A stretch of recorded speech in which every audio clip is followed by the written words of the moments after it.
live, YouTube, Twitch, Twitter, Instagram. Come hang out with us. We are interactive. If you're not being dumb, we might answer some of your questions, comments, and if you're dumb, we might still respond. You never know. I say Depends on we'll what kind of answer if mood you're we're in. dumb. It might even be funnier if you are dumb. May prefer it That's just actually. this is very true. Will's gonna be joining us here in a little bit. Until then, I'm joined as always my brother standing in at 6'2", 215 pounds, same height he was on Monday. Tony's in the building. How we feeling?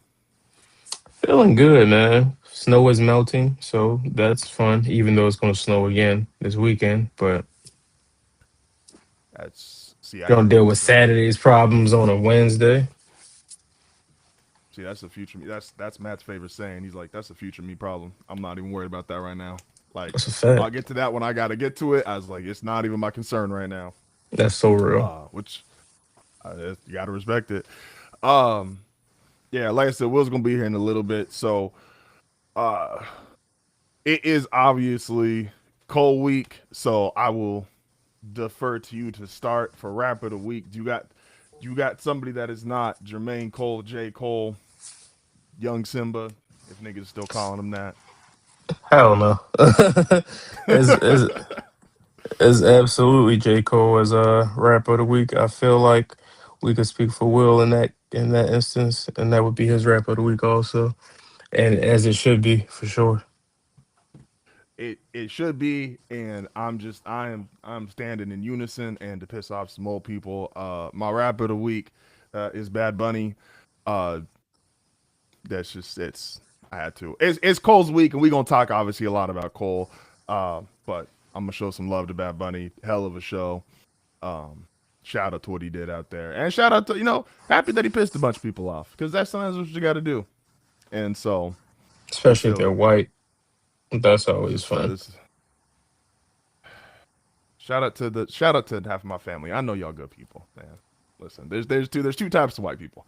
I know I know because the one I talk about the most on here probably gives the wrong impression of the rest of my family. But when I say like you can truly have like a black sheep of your family, unironically, like it is a big difference between him and the rest of my family. So I just want to put that out I've there. You know, I've always believed Larry to be an outlier. I've never thought he was the rule. I've always thought he was the exception. To what if he was the extent? rule, we really down Who bad. knows? He was the rule, we'd Like be fucked. like it'd We'd be be all kinds fucked. of fucked up over here. Oh man. Uh I want to start. How's everything? How was life? How we feeling before we get into this? Uh Shit, everything was good, man. I can't complain. Ready for this goddamn vacation, but we chugging through the Man, work days. were you one of the millions of people who decided to put money on Cardi B performing at the Super Bowl, and now they trying to fight to see if the controversy is her because she was like they had her in the background, like she was in the background, Carol G was in the background. I think there's a couple more of them, and does that count as performing? And so I guess this That's is this that's is the something that's downtime. happened. Oh, there was over 47 million. This is the report. Over 47 million US dollars were attached to bets to would Cardi B perform at the Super Bowl. And currently Kalshi and there's another one here. It's one of Because those of they're not course it's direct fucking sports betting. Cowshy. Yeah, it's not those like direct sports betting ones, but it's the one that you can literally go and throw like a bet on anything. And if they're like, yeah, enough people want to do it. And so they're now currently fighting back on was her dancing a performance?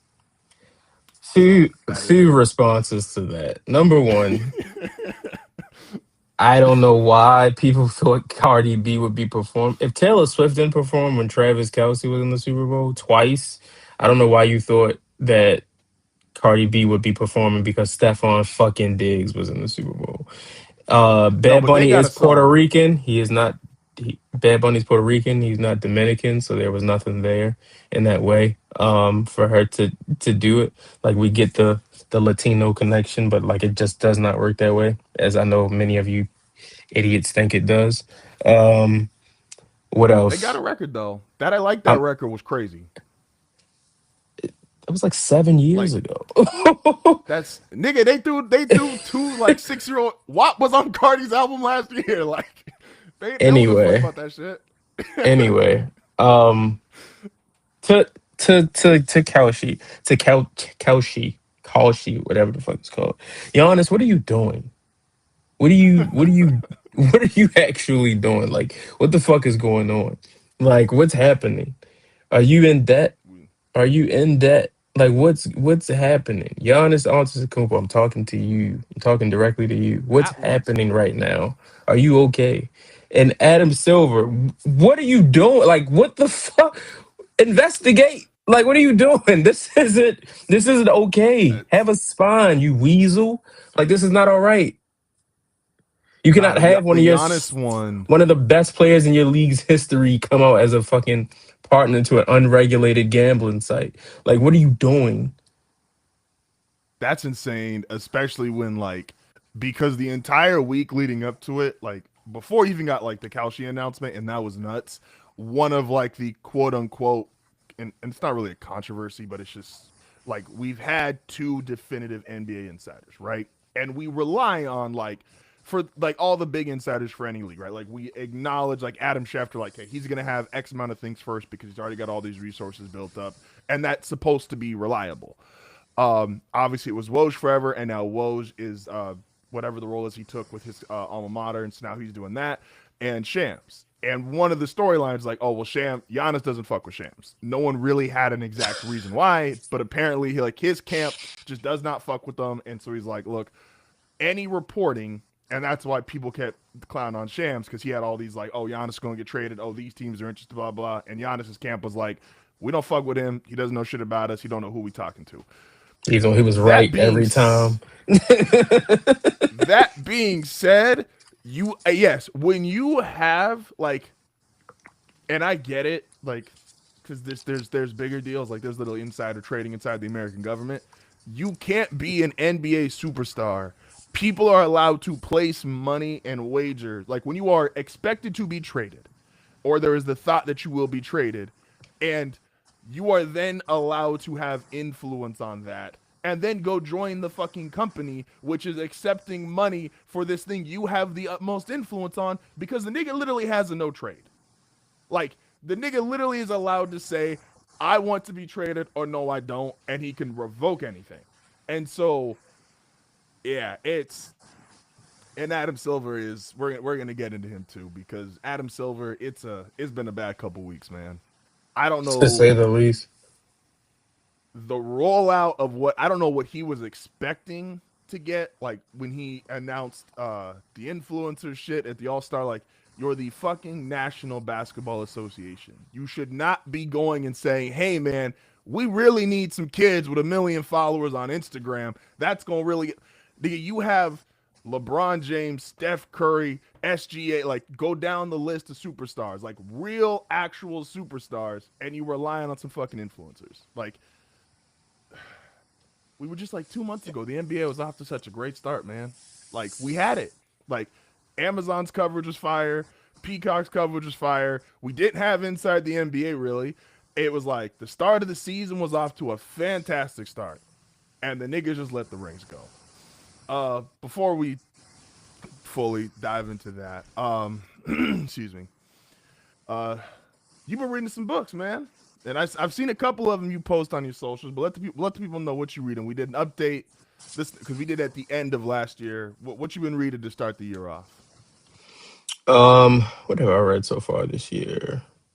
I finished. What was I reading when we discussed that? Was I reading the Mike Tyson book? I remember you put down the list. I'd have to go pull up the exact I episode though. I think I think I finished the Mike Tyson book by Mark Kriegel to start the year. Fantastic book, kind of gives an insight of Mike Tyson I had never heard, and really gives you an understanding of why Mike Tyson was what he was and went on to be what he was, not necessarily where he's at now, but Mm-hmm. what caused him to go to jail, what caused him to come out of jail and and be champion again, but still not necessarily the Mike Tyson of old, and just a lot of different things. So it covers him up to the Michael Spinks fight, which was many would probably say like the last fight of Invincible Mike Tyson, because there was Mike so Tyson. much going on outside of the ring. It was just like um it was crazy. And like he was Mike Tyson was one of the, let's say, five most famous Oh, Americans easily. at at the age of 21. And he was pound for pound the biggest athlete in the country at 20 years old. So it's like I just like that context of me being what, I'll be 29 in a few weeks. It's like I can't fathom that level of like fame and attention. I always think about that when thinking about LeBron when he went to Miami. Is like LeBron was 24 when he did that. Like he was 24 years old. Like he was That's crazy. he was the most hated man in the country at 24 because he wanted to play basketball with his friends. Like like that idea is Yeah. insane to me. That idea is insane to me, putting it in that context. I read a biography about Biggie. It was all a dream by Justin Tinsley. You might see Justin Tinsley on ESPN. He used to be on Around the Horn a lot. He pops up here and there on the channel. Still works for them, I believe. That was a fantastic book about Biggie. Like I think that's probably the best anything that's ever been done about Biggie, be it documentary, movie, whatever. Like I think that was the best piece of art made about the life of Biggie Smalls, Christopher Wallace. And right now, I'm reading Will Smith's autobiography. I am currently in the Fresh Prince era of it all. And this book is incredible. Like Will Smith is very transparent, very open in this book about his life, about everything up to where I'm at in it. And I'm sure people who read the book know this or have heard the story know this, but like for those that don't, Will Smith got the gig for Fresh Prince by auditioning in Quincy Jones's living room in the middle of a goddamn party for Quincy Jones. So Man, like that's Will Smith was, at the time he got Fresh Prince, he was a washed up 21-year-old rapper and broke. And then Fresh Prince literally saved his life and turned his life around. And this is a dope book. I'd recommend it for anybody listening or watching that wants to check it out for sure. no. Will's got another. It's not probably like, and I'm actually gonna ask this in a second. Tyson's is in the very, very like, and it's not a class I don't think someone should want to be in, but it is in that like top 0.001% of fame, right? Like it's him, it's Michael Jackson, it's a very handful of people. Will is like in that next tier under, where like whatever peak you want to say is Will Smith's peak of popularity, he was one of the most famous people on the planet. It just Hmm. wasn't that next creepy level. I think LeBron's been in there. Obviously, Jordan's been in there. Like Tiger. Tiger Woods definitely been in there.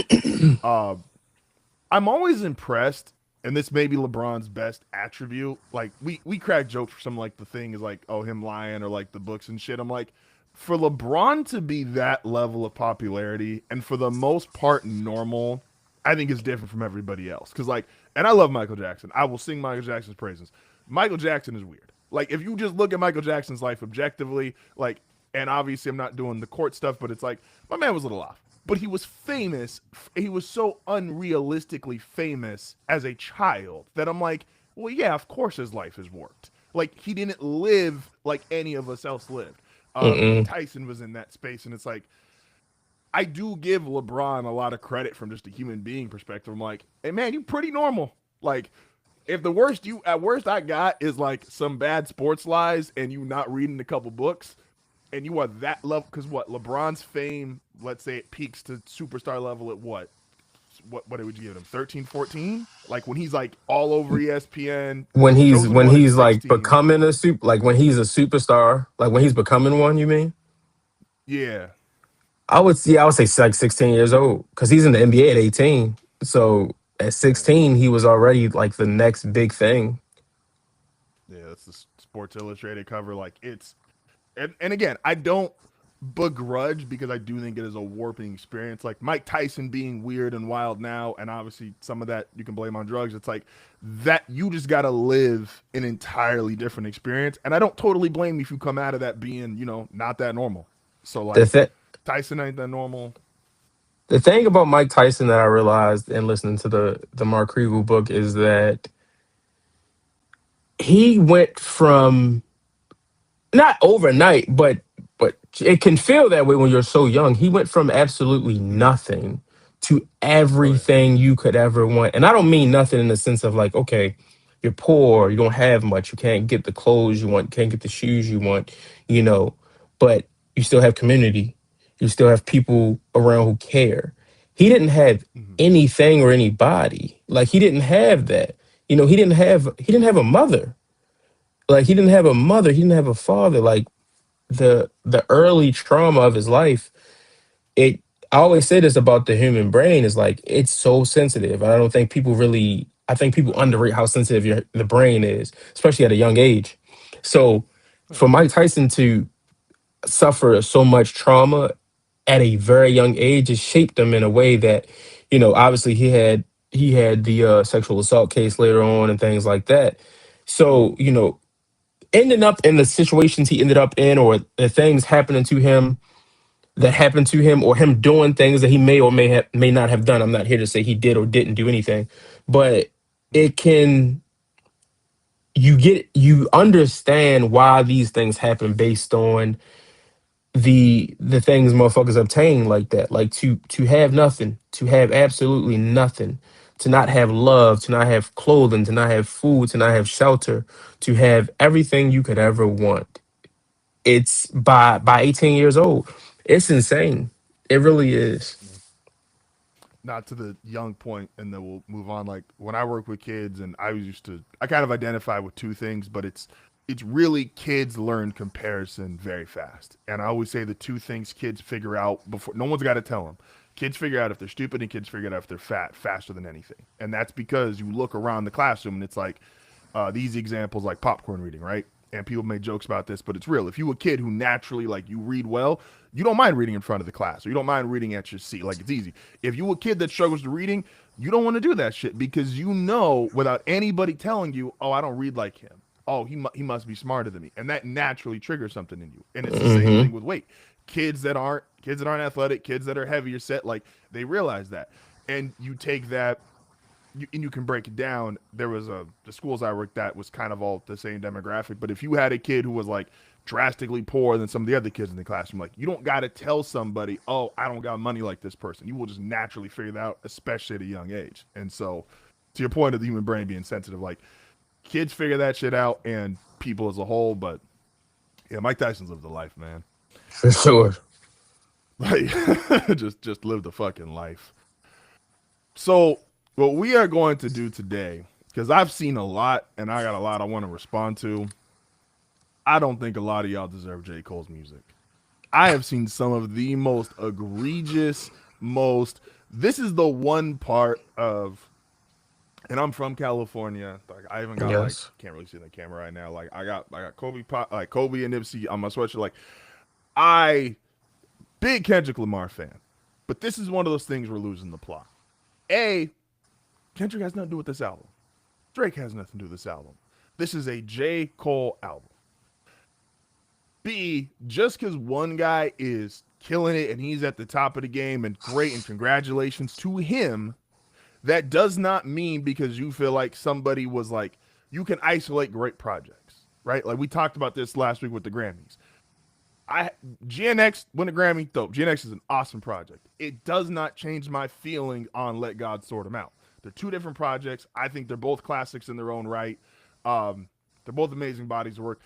Kendrick doing something to me does not impact or change what the Clips did. And I've seen a lot of like really nasty comparisons this whole week, and we're gonna get into them.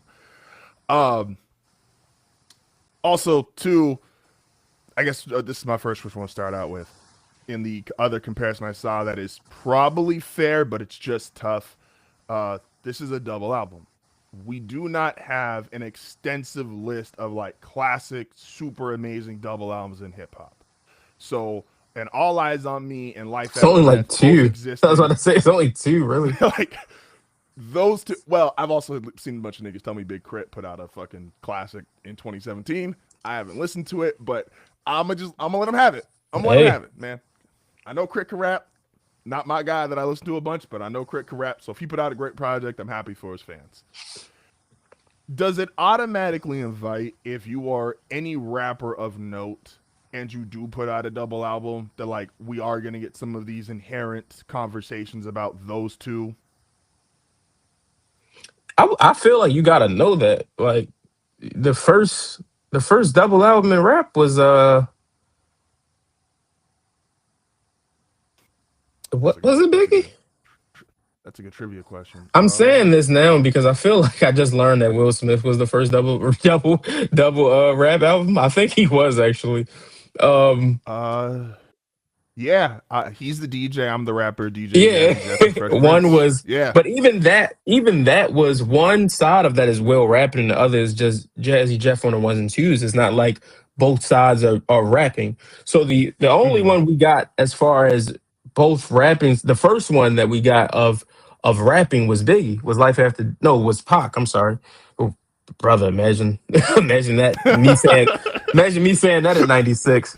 But but Niggas be at your door. at my neck. But yeah, so like the first one that we got was Pac, and then obviously Biggie, and now I'm pause pause this conversation for a second because now I'm sitting here like, imagine Pac was alive when that came out, and then like every after him him having all of this shit to say up to Biggie about like, you took from me, you copied me, and then Biggie dropped a double album, and then Pac just got more shit.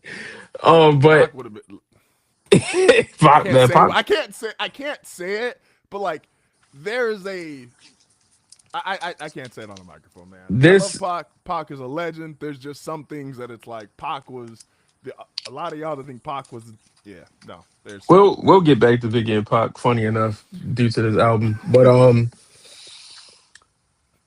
I feel like that conversation of like your name being involved with like Biggie and Pac when you doing a double album, it has to come into play because they're the most famous double albums in rap that we have, and they're two classic albums with, and they're not classic because Biggie and Pac made them. They're classic because they have great records on them. Like Oh yeah. All Eyes on Me has two of America's Most Wanted. The intro is Ambitions of a Rider, like Ambitions as a Rider. Just so many classics on All Eyes on Me, like California Love remix, which I prefer over the original. Um, just so much on that, and then you get to Biggie. Obviously, you got Hypnotized. You got More Money, More Problems. You got Sky's the Limit. Like, so if you're J. Cole, obviously your aim is not to be like, oh yeah, I want to, you're this far in the game. You're not worried about your name being with Biggie and Pac, especially if you feel like within yourself you're already there. Um, Mm-hmm. you're just you. If this is your last album, you had some things you wanted to get out. You wanted to express yourself artistically, and you wanted to leave the fans with a lot of music as you walk out the door. And I think that's what he did, and that was his aim. But I'm sure he knows as well as anybody knows when you're doing a double rap album, it's going to get compared to All Eyes on Me. It's going to get compared to Life After Death. Yeah. I guess the where I guess is the fair is, um, because Drake has the double album, Scorpion. Now people you Don't can remind argue me. is that Don't remind me. the problem there is like because we know he was making like two separate types of music essentially. Like there's a lot Hmm. of like there's records he's not rapping. And Mr. Morale and the Big Steppers is a double album. It And is. those are and so I guess that was my thought process. Where, again, I think Cole's gonna a lot has caught a lot of unnecessary slander all week as far as like people have reviewed it. But Hmm. I think definitively, and I try to hold off on like big takes when an album is new. All right. I think this is definitively, if we're comparing still the big three, this is definitively the best album. If we're doing all three got a chance to drop a double album, this is definitively better than Mr. Morale, and this is definitively better than Scorpion.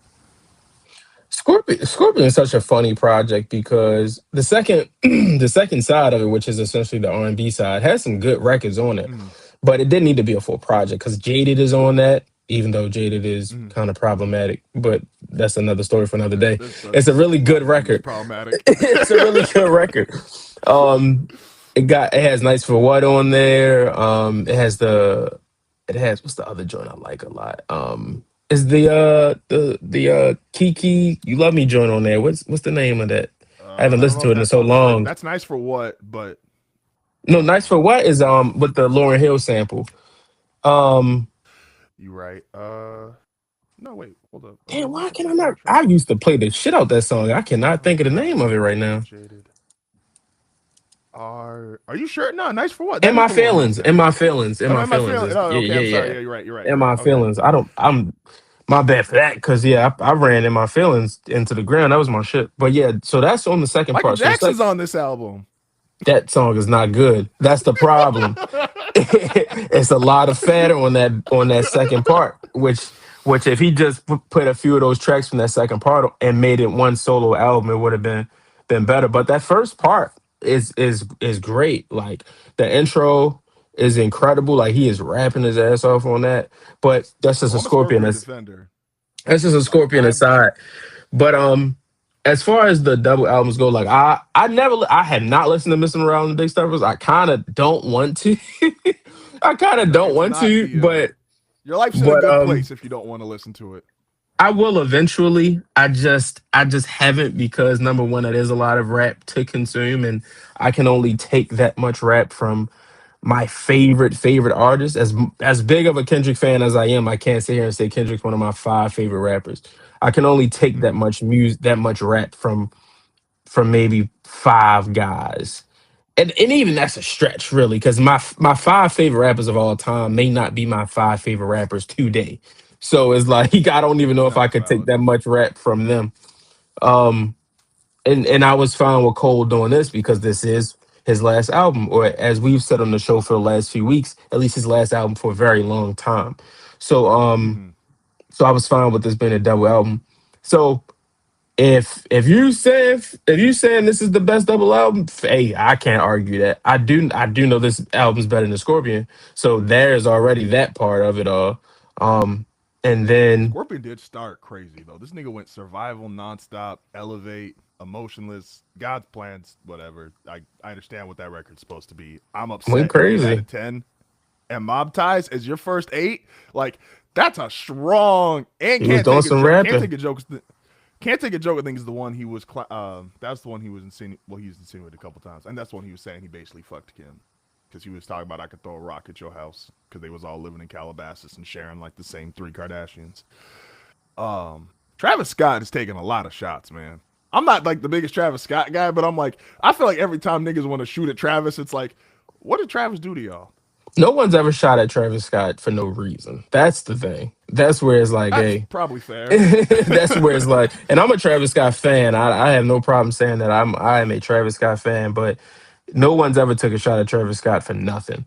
Um, That's but fair. yeah, so Cole and this double album, man, I like it a lot. Obviously, we're gonna talk about it more, but yeah, I like it a lot. I'm fine with it. Fine with it being a double album, and I think he showed up. I haven't seen any of the slander.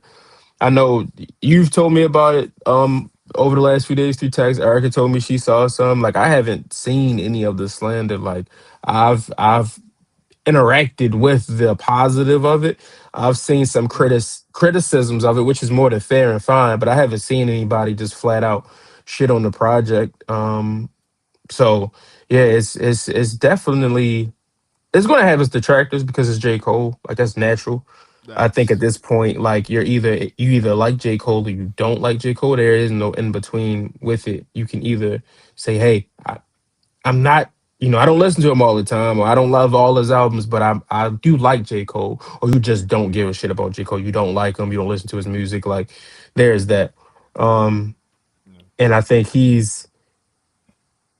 I would say him and Drake are similar in that way, but even for Drake, is like Drake has just so many hits. Whereas like even if you don't like Drake, Drake's made you dance. Drake's made you move Yeah. around. Cole don't have That's fair. music in that same way. Nah, that's super valid. And I do think some of the criticism is just people again. I think Cole definitively made the album he wanted to make, and I For think sure. people because people feel and this is always going to happen especially with rappers because it's such a because it's lyrics and it's talking to you and you feel like, oh, I really know this nigga. Like, no, y'all don't. Like, y'all really don't know this man. He gave us a bunch of great, like 3 minute, 4 minute records. Shout out to him. One of the things I loved is just like a fan of older hip hop. There's a lot of third verses on this. And It is a lot of verses on. it made me go, man, this shit is, I understand not everybody can do it. And I get it. We're never going to go back all the way here. But I'm like, I really missed the third verse. And Cole reminded me of why I love third verses so much. But he definitively made the album he wanted, and so people that had this idea of like, oh, he's got to address this, he's got to address that. The reality is he doesn't, because he is such a secure artist. He is obviously sitting on I'm not counting pockets, but he's sitting on a shit ton of money because he's toured, he's always sold well, streamed well, all this stuff, and he's in a position where it's like I can do what I want. I'm not, I'm not struggling. I'm not a brand new artist. I'm not stuck in a deal. Like I can put out what I want to put out, and he did it. Um, we took a road trip for it was a couple hours up north for the wife's birthday, and so it dropped while I was driving. So I kind of got to experience this in all three ways. I've listened to this album in the gym, I've listened to this album at home, and I've listened to this album in the car. Is it a lot of music? And yes, and so I am pretty J. Cole pilled this last week, and I'll be honest, I might listen to it again for a week just because I've heard it. This is a lot of rap. It is a lot of music.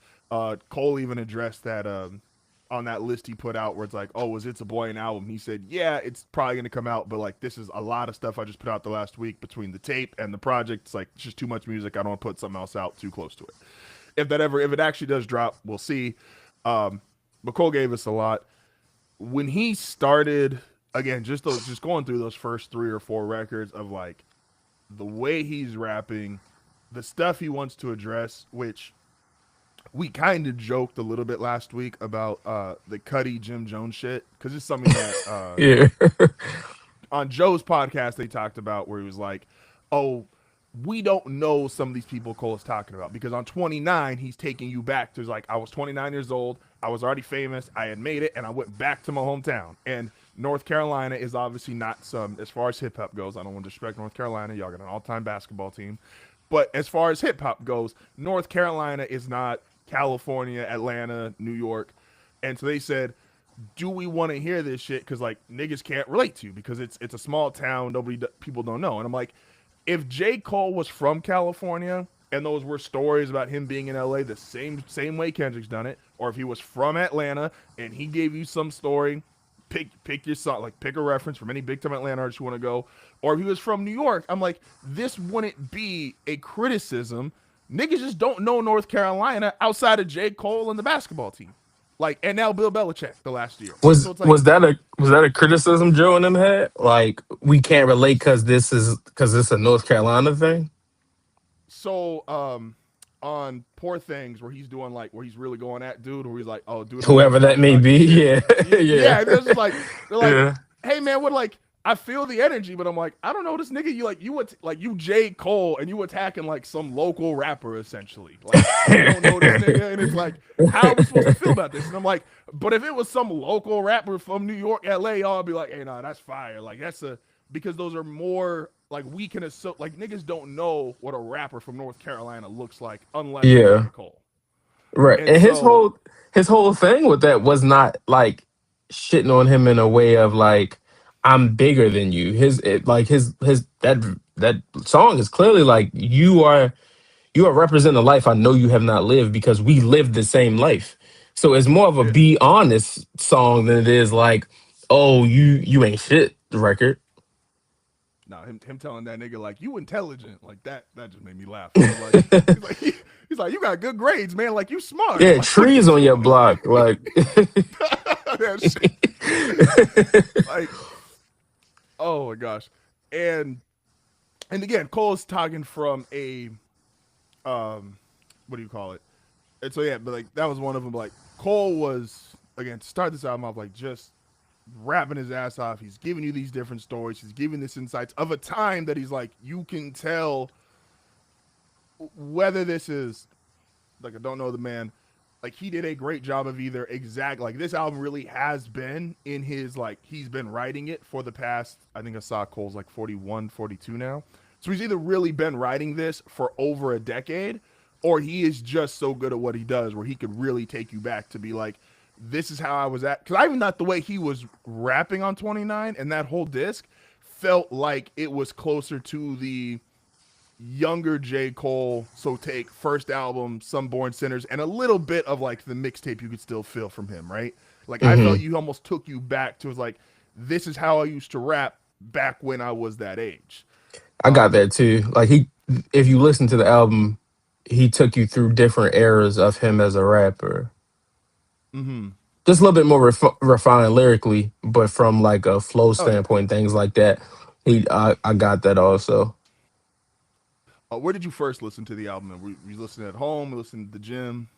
No, I was on my way. I was on my way to work. Yeah, I was on my way to work Friday morning. Listen, and I listened to it, and I liked it. Like, so I liked it. I think I ran it twice Friday morning, and then listened to it again in the gym on Saturday. And yeah, I like the album. Like I said, it would have took a lot. This album would have to be perfect for it to be better than Forest Hills Drive for me, and it was not that, and that's okay. But like Forest Hills Drive, like to me, it's just one of the greatest albums of all time. So I um That's fair. I listened to this album just to see if it could be better than For Your Eyes Only, if it could be better than Off Season or Born Center. And I think that it's close. It's close. It is very, very close. Obviously there's less music on those other projects. So it's hard, it's kind of hard to compare them in a way just because it's just, Mm-hmm. it's a whole nother album compared to For Your Eyes Only, which was like 12 songs, all seasons, 40 minutes, stuff like that. But Yeah. yeah, it's I like it a lot. I like it a lot. I'm trying to think like, can I confidently say it's better, or it's for sure number two. I can't say it's for sure number two, but it's a really good album though. No. And you probably like For Your Eyes Only has stayed like the controversial Cole album. It's either like a lot of niggas. There's like you said, it's about like Cole's kind of falling into this where it's like you either love him or you hate him. For Your Eyes Only feels like the most of that. Like there's niggas who either have it top two, top three, or niggas who say it's just the worst shit he's ever put out. And I'm like, It's funny because I listened to it early, like I was telling you, Will. Like I re-listened to all of Cole's albums, starting yesterday. I ran through Sideline Story, Born Center, Forest Hills Drive, For Your Eyes Only, KOD, Off Season, and I listened to Fall Off again in the gym today. And I I think that For Your Eyes Only, I love it so much because that's his most honest album. Like it's his most transparent album. Um, I think you really understood him on that album, just the man, not the rapper, like the dad and the husband. mm, And I fuck with that. Like just we when you can tell a story in that way while still also it being like a conscious album. I think people don't recognize that as much as they should. Like it's a very conscious album about what was going on at the time when you talk about like the police brutality and all of those different things. Like I think it's just a really good album. Like it's not his best because like I said, Forest Hills Drive is just perfect. Like I think song wise, rap wise, the theme of Forest Hills Drive, I think it's just a perfect album. But For Your Eyes Only, like no, he smoked that. it has its detractors and that's fine. But like I just appreciate the honesty on that album and the transparency on that album.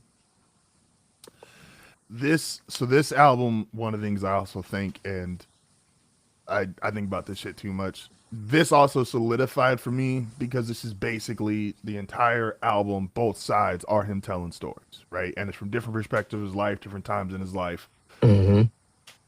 Cole is probably now in my like top five storytellers of all time, and it's hard even to say like if you man, there's a like it's I've always had Nas in there. Scarface is in there for me. Um, Hove isn't not. I don't think I got Hove in my top five storytellers because Hove has storytelling songs. I don't know if he's got enough though. If you compare him to like just storytelling, I think Kendrick is in my top five storytelling, and that might be biased just off of Good Kid, Mad City alone. I think I damn near had him in there since. But Cole, I think, is now in that class where if you tell me like, can you describe a story through your raps? He's in the conversation of you just can't tell me somebody's definitively better than him. I'll listen to some arguments among like those top tier guys, but you just not gonna tell me like a nigga's just a better storyteller than J. Cole. You could argue that for sure.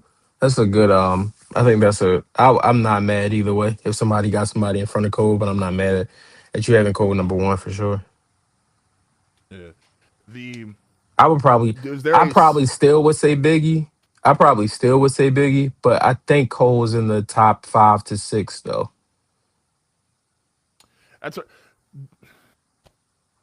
I give Biggie all the respect in the world. I forget when we were talking about it like a month or two ago, and I'm like, Biggie is literally a perfect rapper, but he is also, in my opinion, it is the hardest thing because like even though him and Pac always get grouped up, like Pac has a lot more music than Big, and that'll always be the one thing to me. I'm just like, damn, like how it's all great, and I think Charlemagne actually said it first, where I took it from, is like you could argue Biggie doesn't have a bad verse. He's got some wild lines, but he doesn't have a bad verse, and that might be something that sticks to him and him alone forever. And some of that's obviously unfortunate because of the circumstances. But it's like, okay, how far do you take that? Like when we have like the best rapper ever conversation, like it's tough when you get like Big and Jay, and it's like, okay, one just has so much more music that even think the skill is comparable. It's like, man, I got 10 plus albums, bro. Like I gotta move you at some point. Um, To to in to my opinion, Biggie, to Biggie, since we said that, and it just hit me. I don't want to forget this. That's why I'm gonna say it now. And listen to go the for it. book. I didn't realize it was Biggie died from one bullet. That's how like close to just everything changing was. Like Biggie died from one bullet. And that's why niggas think, and niggas act like they can tell 50 Cent something. Like that, I, cause my wife, she don't like it. She's like, oh, he asshole, he this, and I'm like, yeah, he's an asshole. I also too might change my tone a little bit if niggas shot me 9 times and I walked away from it. Like, I'm sorry, I'm moving differently. 50, Like, 50 Cent. I will always defend 50 Cent in this respect. 50 Cent has never had everyone that 50 Cent hates. He didn't do anything to them. They did they did things to him. Like that's that's I will never be one of these people that say why 50 Cent keep going at Ja Rule, why he keep going at Diddy. I will never be one of these people to say that because the Ja Rule thing is very clear. He said it in the music, he said it in interviews. It's very clear. Everyone at this point knows it, or they just don't want to know and play ignorant to why he hates Ja Rule. Like, but moving on. yeah. Airplanes. The that's it to the and to the niggas around 50. Like, what you think they're gonna do? Like, what? Like, what? Like, anyway. Um, do you feel like this album picked up steam, or you were into it from jump? As far as like when you turn it on, start track one, do you feel like it took you some time to build up into it, or were you just like the second you heard? Because 2-6 is supposed to be one of those records to me, what it feels like. Of like, all right, I'm gonna start you off with just like a generic little intro, and then I'm gonna hit you with 2-6. I'm gonna get the hard beat. I'm gonna start rapping. Like, did you already feel like, all right, I'm into this the second you heard 2-6, or did it still take a few songs for you to like really ramp up to feel and like get into the album? No, I was pretty much in, man, from 2-6. And then you go to Safety, which to your point about storytelling is just an incredible record. And then Run a Train, obviously when I hear the Hendrix vocals, I'm I'm on Yes, you I'm on texted cloud nine at that point. it. I'm on cloud nine at that point when I hear the Hendrix vocals. So I already know what type of album this was going to be. Poor Thing is I always start with Poor Thing when I'm listening to this album. I because with so much music, I this album for me personally is just better to listen to shuffled. But I always start with Poor Thing, because I think that just sets the tone for the album really, really well. But yeah, I was pretty much in from 2-6 on. Like it didn't take much for me, and I think that. when you get to volume two, when you get to that second disc, if you will, that's like Hmm. that's like his Love Below. You know, if that volume one is Speaker Box, then that volume two is Love Below. Like he's very experimental with some of these tracks. Like he's never done anything like Let Out.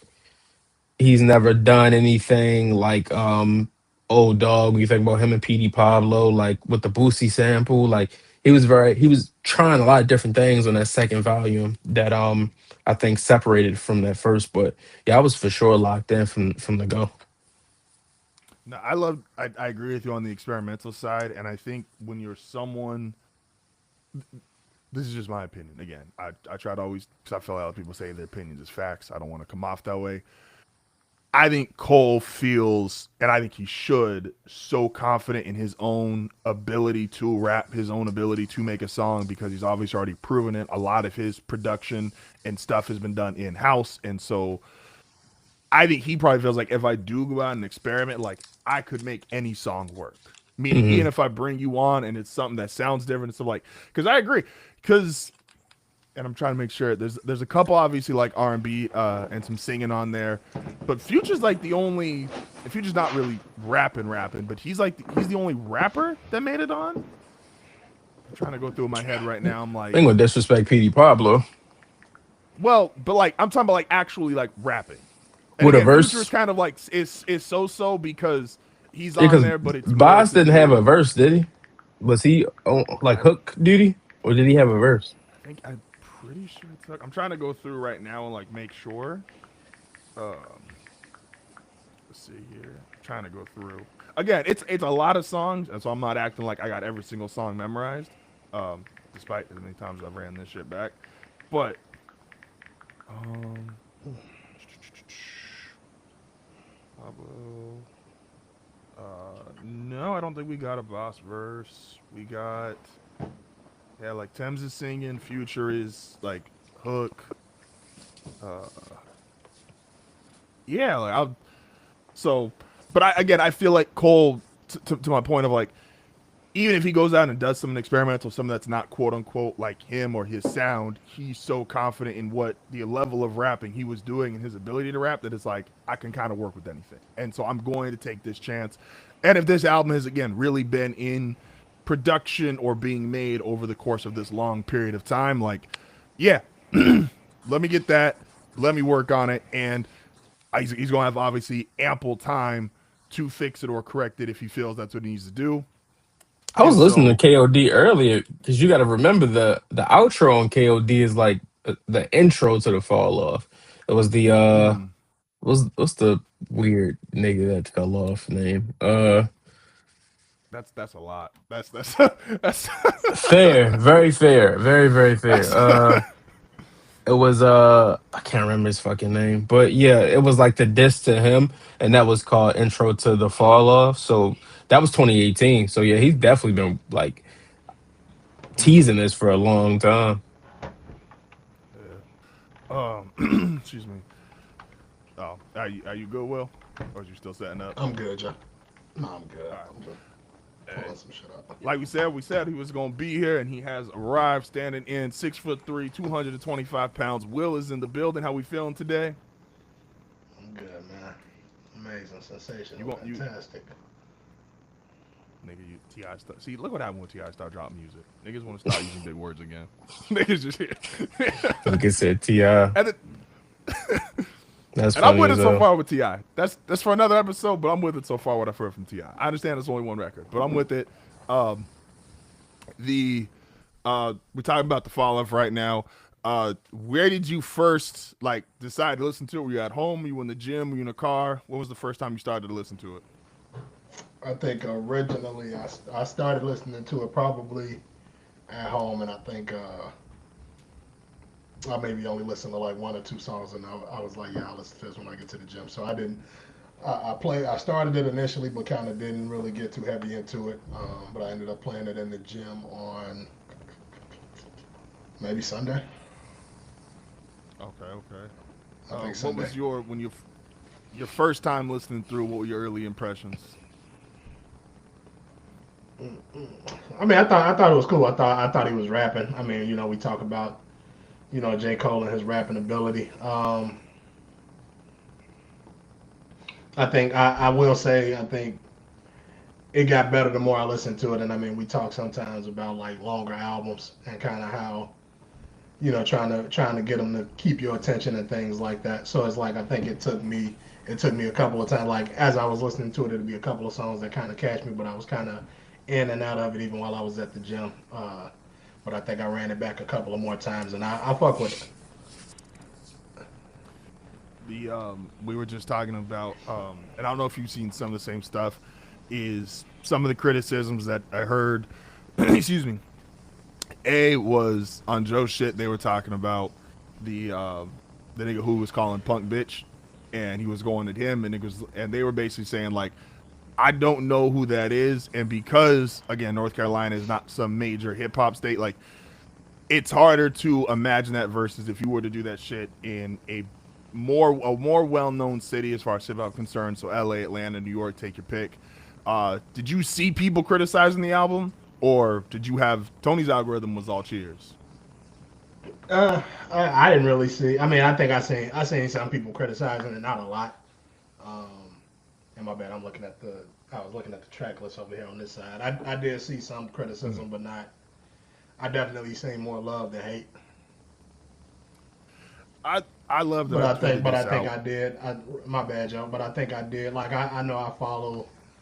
Um, I follow a lot of people who were when you talk about that beef, they were on the Kendrick side of the beef, and which I mean, whatever. But I think as far as people that were upset about J. Cole maybe declining to engage and all of that good stuff. So it was a lot of people that was just kind of it was a lot of that stuff. It was a lot of people just kind of circling back to him basically backing out of the beef. Now the I also will say this real quick, and it's the one thing I'm gonna address. When you hear this album, like and the level J. Cole raps, I don't give a fuck if the nigga apologized or not. There ain't but like 10 people like alive, dead. Be like, there's only like a handful of niggas. If they really wanted like that, like y'all, it ain't. Yeah. Um, what was I just about to say? I just lost my train of thought here. Um, the man, I just had the question. Um, fuck. How did I just lose my question like that? How did Let's you? put on the track. I didn't know. I dead ass like I had this in the back of my head. I was like, I had like the storyboard in my head of like, oh cool, this is what I'm about to go to next. Um, the I guess we'll go there. Is Tony, which kind of started us off a little bit earlier as far as like ranking. You don't even have to have a list right this second, but how high do you think you could see this album potentially ending up in Cole's discography? Like you don't got to have like exactly 1, 2, 3, 4, 5 right now, but like how high do you think this could end up off this first week?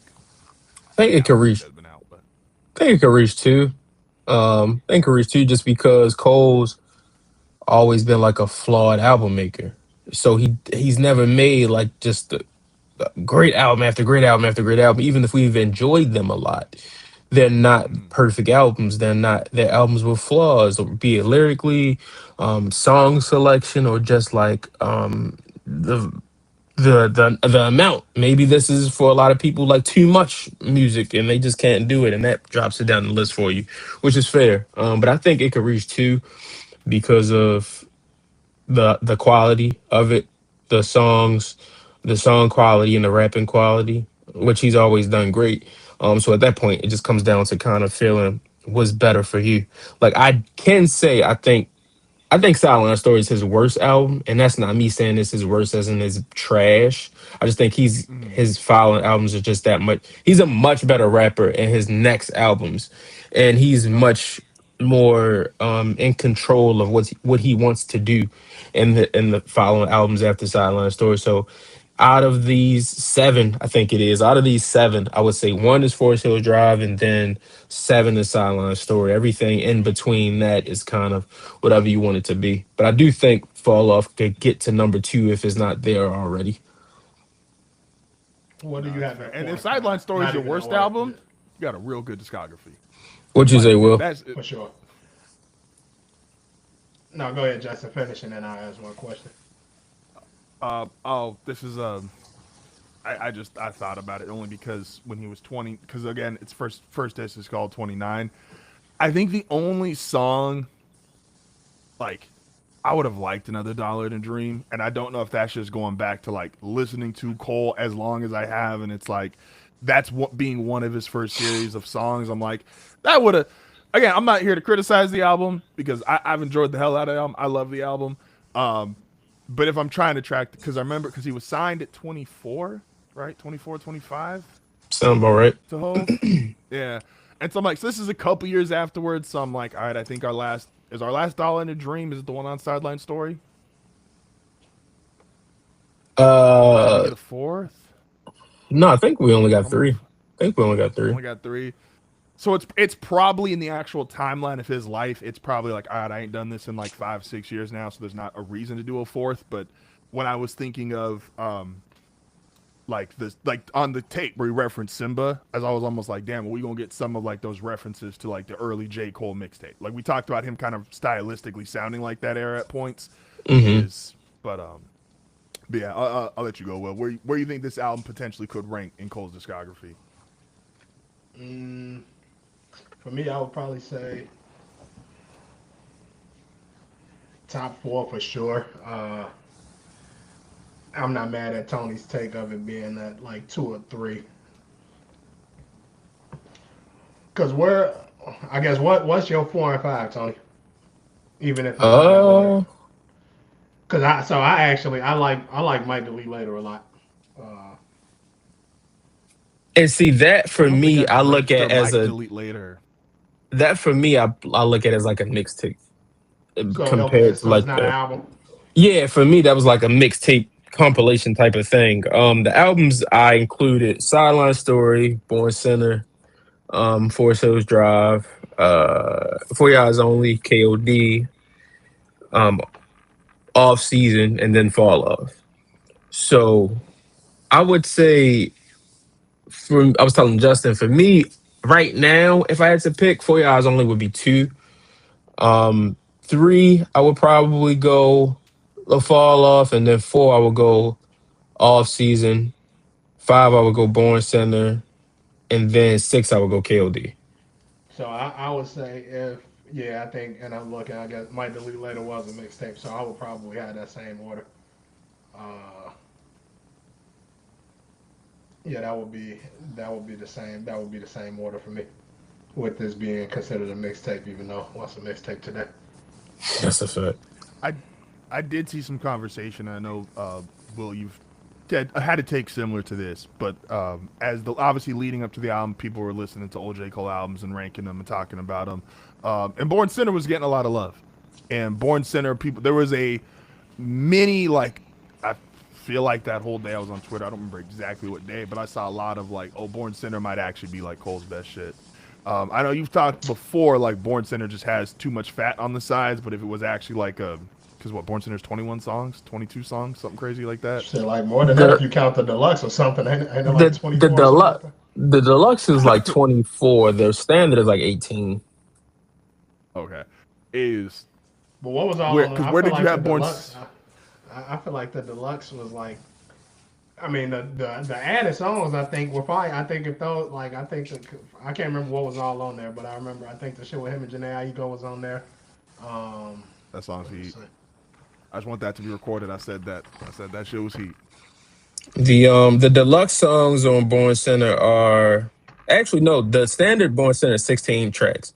So the deluxe has Miss America, New York Times with a Boston 50 Cent, Is She Going Pop, Niggas Know, and Sparks Will Fly with Janae Aiko. So that takes it to 21 records. Yep, I'm looking at it now, and I don't even know like those. I mean, eh. I was listening to this early and The deluxe I songs don't is think this fire. I don't think the And standard has fat on it. now I'm looking at the track list now, and I'm like, cause like I mean I fuck with I think and now maybe it was just long with skits because I know he got skits, he got the interludes and shit like that. Right. But Because I'm looking now, Illuminati was dope. I fucked with I Land of the this Jacks. this is far for me because I don't think that in listening back to this album, I think for me at that point it comes down to like lyrically, and I think lyrically he's just better on the albums in front of it compared to this.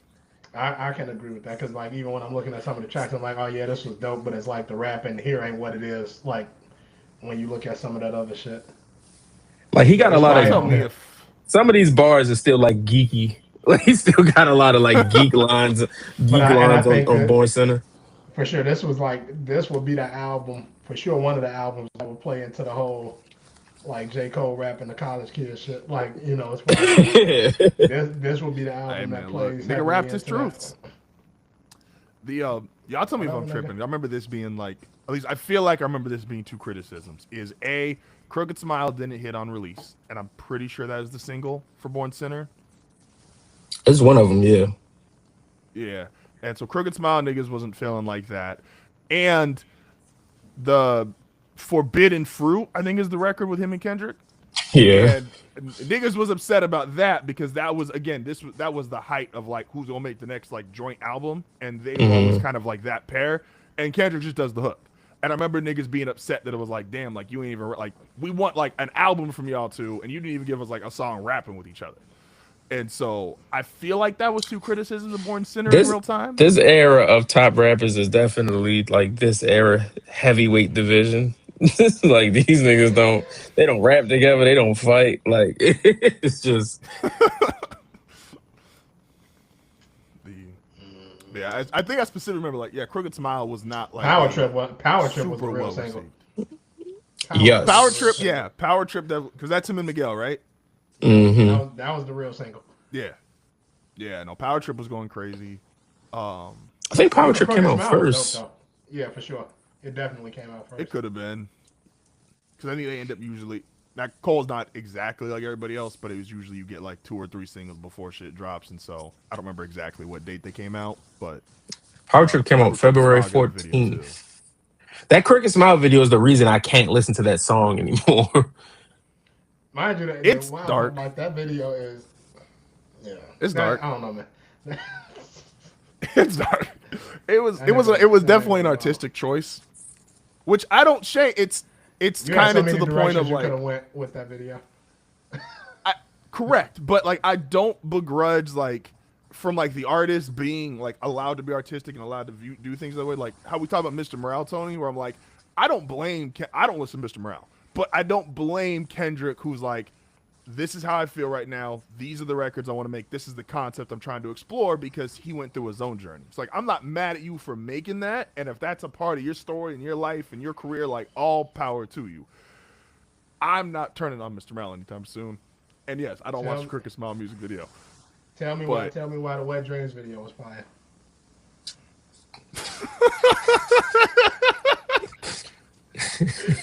I think it was. Hey, no, him pulling out the dogs was funny. I don't care. Like that shit was funny. Like that was because all the directions. Because nigga was already like that song was getting cracked on like before there was a video, and I think that was a funny choice to take it. I'm just like I ain't gonna pulling up like no fucking high school. Like nigga, we walking dogs. Puppy love. Diz, do y'all feel like? And I know we all have J Cole really high. Is the fall off an album that you think to somebody who is on the fence about where they place J. Cole could drastically change J. Cole's standing as far as an all-time rapper, better or worse? Like, could you listen to the fall off and be like, oh, this raises Cole's status in my head, which to me the only thing he's fighting for is like he's either top 10 or he's like right on the outside. I kind of go back and forth in my list all the time. Or would this be some shit that people may go like, no, he's definitively now I got to drop him down to 15 to 20 or whatever theoretical number? I I don't don't think think this this album album, could change anything for him at this point. and that's kind of what I was thinking. It's like I think when you get to like a certain point in a career, you are where you gonna be. Like I just think that's just See, how it go, and that's whether we talking about like rap, whether we talking about sports and shit like I think J Cole is at a point in his career wherever you have J Cole, however high on J Cole you are, is how high you gonna be on J. Cole. Like I don't like for me even like this album, like it wouldn't make me rank J. Cole any higher or lower. Like if I felt like he was top five, he gonna still be top five. See, I and Like I Wayne been dropping ass for years, but no, so this okay, so this and is my that's still point, my and I nigga. and I think I agreed when you fuck with the dude, like that's gonna be true because I thought about this because my wife asked me this too because she's like just it was about Wayne because she was like, when was the last like great thing that because I'll listen to damn near anything Wayne puts out and I'll be like, all right, if either I like it or I don't, and a lot of shit it's like, all right, I See, I'm never have not to listen that to that type again. of fan. I'm not that type of That's fan. You can't say I'm I any just fan. it's what I do. Like for all the niggas that I love, like it again. Ti dropped the record. I was like, all right, I'm gonna listen to it. Now I'm probably hypocritical because I didn't. Again, we all laughed at the Ti we didn't know existed about a month ago. But for the most part, if you somebody that I fuck with and I hear you dropping something, I will give it a chance. Where I I think the do Ti think song is though, dope. the Ti record is dope. That Yeah, album, yeah, maybe yeah. it's fire. Who knows? Um, there is a line of how long you stay around. And so, for example, like I do think to the masses, Wayne has dropped. I think to the masses, somebody like Ti has dropped. I think the easiest answer, and he maybe had the highest. You could argue he's at the highest peak ever. M has definitively dropped because he stayed around to a point of like you could say, oh, M's got classics. M's raps quote unquote as well as anybody ever. Like he's got all these accolades and has easily dropped out of and to me was in top five, the top tens, and I think he's even out of that. And so that's I'm curious, could Cole ever get to that point where it's like, do you now? It seems like he's going to walk away for a good amount of time, and if once you miss niggas, that always helps. But I guess that's But my question of the thought process to it is like we've seen Do you? all time guys ho- drop. hold on. No, go ahead, So Will. I so like even with an Eminem and like you being an Eminem guy, you had Eminem Previously, in your so like you had M in your top five at a point, right? I think in 2010, right after recovery, I probably easily had Eminem in my top five. So like was it new? So now like what was it somebody new that came about and pushed Eminem out your top five, or because Eminem stuck around too long, is it niggas that somebody who maybe hasn't dropped, somebody who may no longer be with us, or whatever the case is, like because he kept dropping, did Eminem lose his place to somebody who hasn't done anything since the last thing that they done? But you saying like because he kept dropping, he fell out of that top five. So in 2010, if I'm remembering correctly, So like, and I guess why you think about that too. So like, say if you had Biggie as like number six, and then all of a sudden because Eminem kept dropping, you said, okay, well now I got Biggie in my top five, and but it's like Biggie ain't did shit to like. I It's like if we're LeBron it's like if LeBron played gonna get five to more the Biggie seasons. question after this. No, but like it's like if LeBron played five more seasons and he averaged 10 points per game, he's still the all-time lead scorer. I see, and that's where it's so. I think the difference is like, and this is why M's a unique example is because I think if I'm comparing my list from now to then, How I them think 10 what points has look? changed. That's what I'm saying. Like, I think my change in my top five is Wayne is in my top five versus M, and you could argue like they both had obviously have had less than stellar since 2010s, right? Who I dropped the think the most difference Atlanta for and me is Kawhi like Wayne list too? Wayne is pushing it, bro.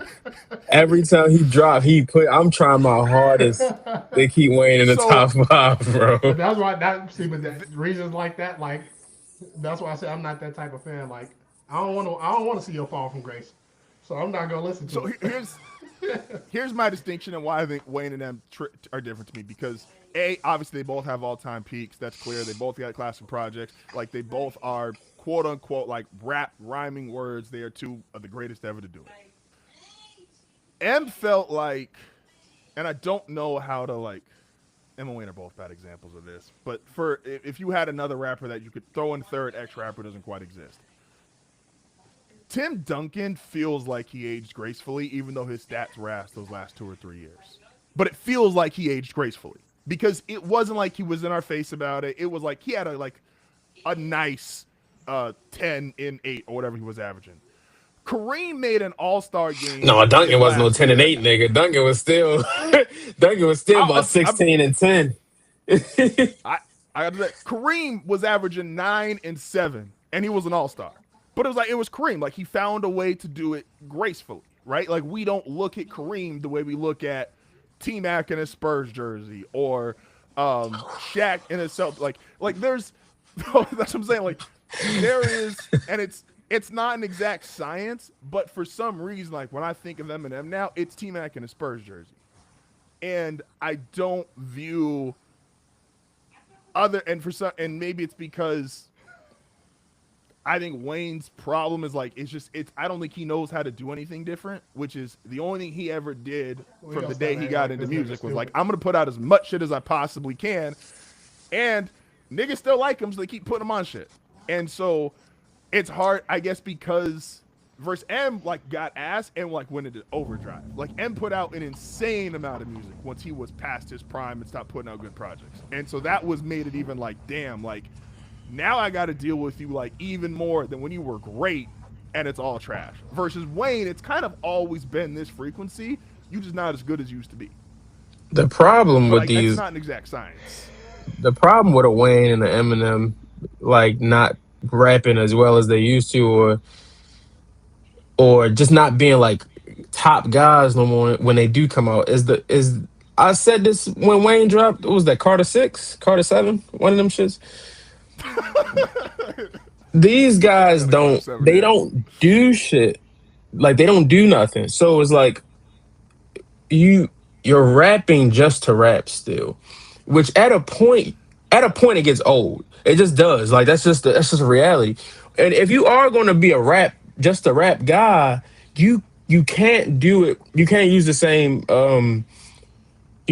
the same goddamn play that you've been using. Like if a lot of these Wayne raps may feel different if they're on an Alchemist beat. They may feel different if they're on a Metro Boomin beat. They may feel different if they're on Hit Boy beat. Like you can't fucking use the same production and the same formula eventually gets old. And like we've seen it with these guys. So how different would shit be for Nas if he didn't link up with Hit Boy? How would those raps sound? No doubt. Because we heard that fucking Kanye album and that was not good. So what he did That's my was second worst take of all time, by the way. what what he did was he got with Hit Boy, got new flavor, new energy, and Nas is went on to start a whole wave of like grown rap and older rap, and you can do this. You can age well in the genre. So like for Eminem and Wayne, it's like they might still can throw 90. They might still can consistently get 85 on the curveball, but we Sure. won't know because they still think they can throw 99. Justin Verlander just signed a new deal with the Tigers. Like, Crazy, crazy. and it's like, and if you told me next year he was 4-13 this year, if you told me that nigga was like, because Randy Johnson did, I think, didn't Randy Johnson damn near like he had a no hitter like 2 years before he retired, like, but he had an ass record, but he threw like a no hitter late in his career, and it's like he's Randy Johnson, so you give him the credit for like you one of the greatest pitchers ever, and he's got an insane arm, so he was still literally could throw 95, but it was like nigga his shit's gonna fall off after 20 starts. Verlander is gonna have one start next year. I guarantee he's gonna be like 8 innings, 12 punch outs. He looks like Justin Verlander for 2013, and then you're gonna have a bunch of get this nigga out by the third inning. And Duncan's last year he went 8-7. So we saw, but again, it was Duncan went graceful. eight and Like it seven never last. felt It like didn't feel like that. That's the thing. It didn't that's feel what I'm like saying. that, Like it was a man. graceful way. Like it was a graceful way to do it, which is why there's not like some exact science. It was just we never felt like Tim Duncan was a terrible or bad basketball player. Like he just was. Real. He was Tim Duncan until the day he stopped. Um, and then grew dreads. Um, Shout out. uh, oh shit. What else we want to say here about Cole? This album, like, just ratings wise for me right now, I'm probably at like, if we want to be technical, somewhere between like 8.5 to a 9. It's a really high end album. It's a lot of really quality rapping. It is a lot of J. Cole. Again, I really appreciate, like, it feels like the album J. Cole wanted to put out. It sounds like him. It feels like an album for his fans. Um, for like his core group of fans that grew up with like the way that he raps and loves that. I'm gonna try to go to the tour. I also that was my comment. I loved that, even though, and I tweeted it out, that even though again I had some negativity on my timeline in regards to the album, I love the fact that Cole dropped that shit and the next day hopped in the Civic and went and did the CD tour, because to me this is just a phase of life and the thing that a lot of people need to learn of. You can have trolls and people on the internet who are going to be loud as hell, say all these opinions. And Cole drove around to people that wanted to meet him, hear his music, love him, appreciate what he's done for the last 20, damn near 20 years. Is Cole 20 in the game? What's Cole's first year? Almost. We're in Yeah. 2026? It's like '07. Yeah. Oh wait, that's what I was thinking. So a damn near 20-year career, and he's like, and he even tweeted it out, and Cole don't tweet a lot. He was like, man, thanks for all the love and all this, and I'm like, I'm taking off. And it's like he went and spent time around people that wanted to hear his music, wanted to be around him, and I thought that was dope. He's Because still you can riding easily around in sit that on damn Civic. He was in DC yeah, today. like, and I'm sure there's probably like 5 black trucks behind that bitch. Like, it ain't just the Civic, but it was dope to see. Like, I'm not gonna sit online and be online enough, which I feel like a lot of younger artists were like, they want to see the instant reaction, they want to see the gratification, they want to see the numbers. And this nigga said, bro, I'm picking up, I got a CD. How many of these fucking kids have ever opened up a fucking CD before? If you under 20 years old, have you opened up a CD? Yeah, because like that's opening up a vinyl to them. At, I gotta go buy mine. I think they just put them up, but I gotta go get mine. I'm excited about that. But like I said, I'm somewhere around like 8.5 to a 9. Before we move on to the game that we love, but has horrible management. Where y'all got early impressions ranking the fall off? I go 8.5. I'll give it an 8. The I think that to what if shows that oh he's Nas's son. It really does show the Nas in him. What if and what's the other record where he's rap? I love her again. Where he's Yeah, rapping I love about her yes again. he's the rapping common about one, hip yeah, hop. yeah. He's Yeah, we did that. He did the whole he's I used to love her Nas's shit. son for real. I think that That's what what if we is like did. no, go ahead, bro. I was like, we do have to address that, because that I also saw a bunch of, which is, and I don't mind the opinion, but I think Cole is such a great rapper. I give him the exception. Should niggas leave like Biggie and Pac's life alone at this point? Yes, yes, absolutely. Without a doubt, they should. Without a goddamn doubt. That, but it's also like conceptually, it's a great idea. It's a great concept for a record. Execution wise, it's corny, and you shouldn't do it. It's just not. It's not needed. I'm not going to say it takes away from the album, but I skipped that song. I don't really need to listen to that song. And I love her again. It's a really good record. But it's like it's one of those. It's a rappy record. It's like it's what they always say. Like you gotta think a certain way to like J. Cole. That old meme. So it's one of those type of records where it's just like first verse you can kind of get a sense of what he's talking about. Like you kind of really you understand what he's talking about. Then when he says like she went down to Atlanta and all of that type of shit, then it's like okay, I get it. You're a gun. Like you're a gun. Hey, nigga said I gave you power, and that's what made him want to rap. I was just like, the nigga said, he's like, oh man, I heard him say this, and it was about a gun. He's like, woo. So And I Cole, love those Nas records. I listen to those. I'm like, yeah, this is Nas's son for sure. Nas was bugging a little bit when he was doing the fried chicken shit. Was like, all right, my nigga, Can he rap as a we cockroach? I'm like, all right, we doing a lot Yeah, now. Like, niggas rap is everything.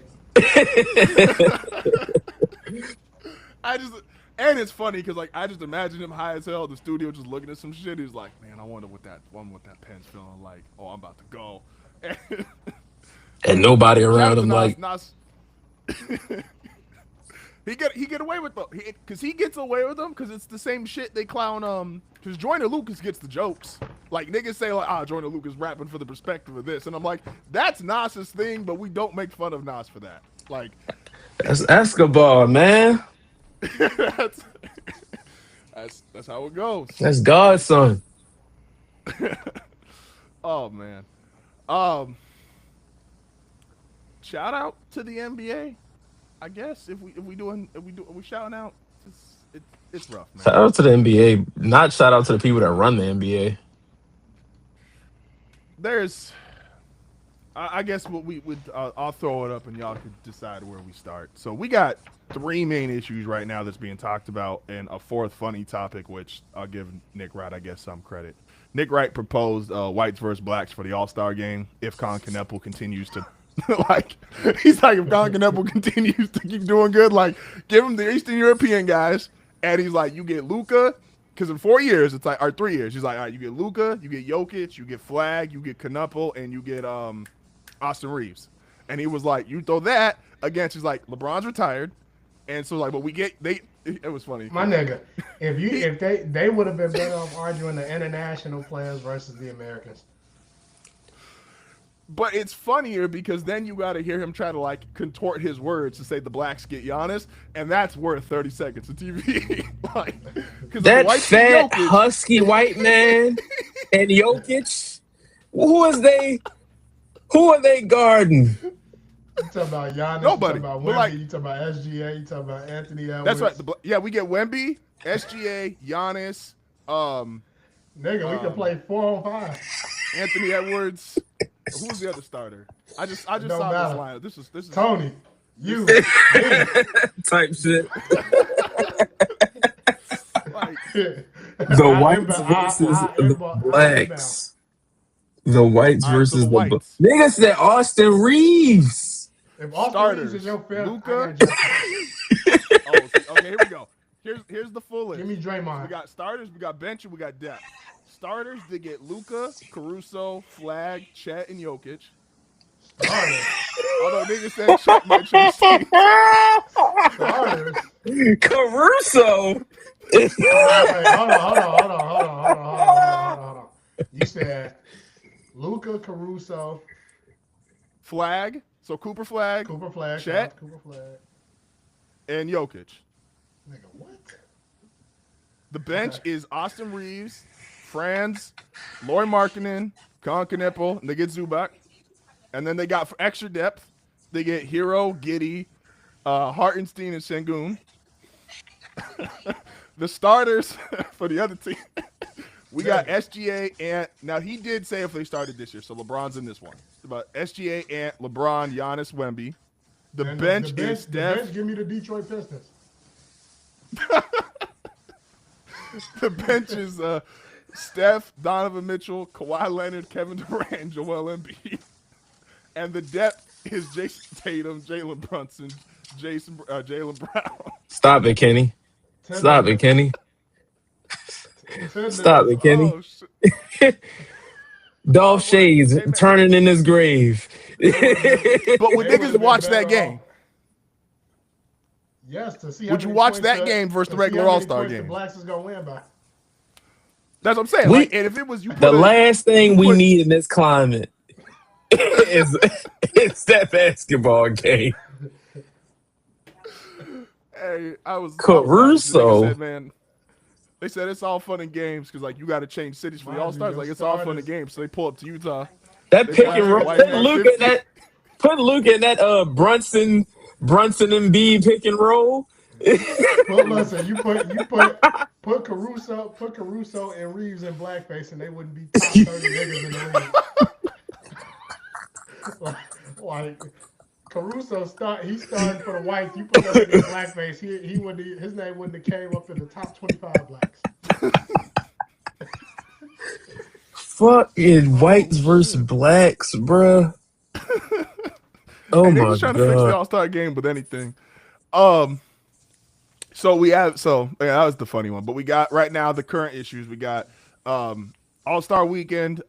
Adam Silver's agreed. There's gonna be 200 influencers, and they won't just disclose all the details, but they're bringing 200 influencers to bring extra attention to the All-Star Weekend.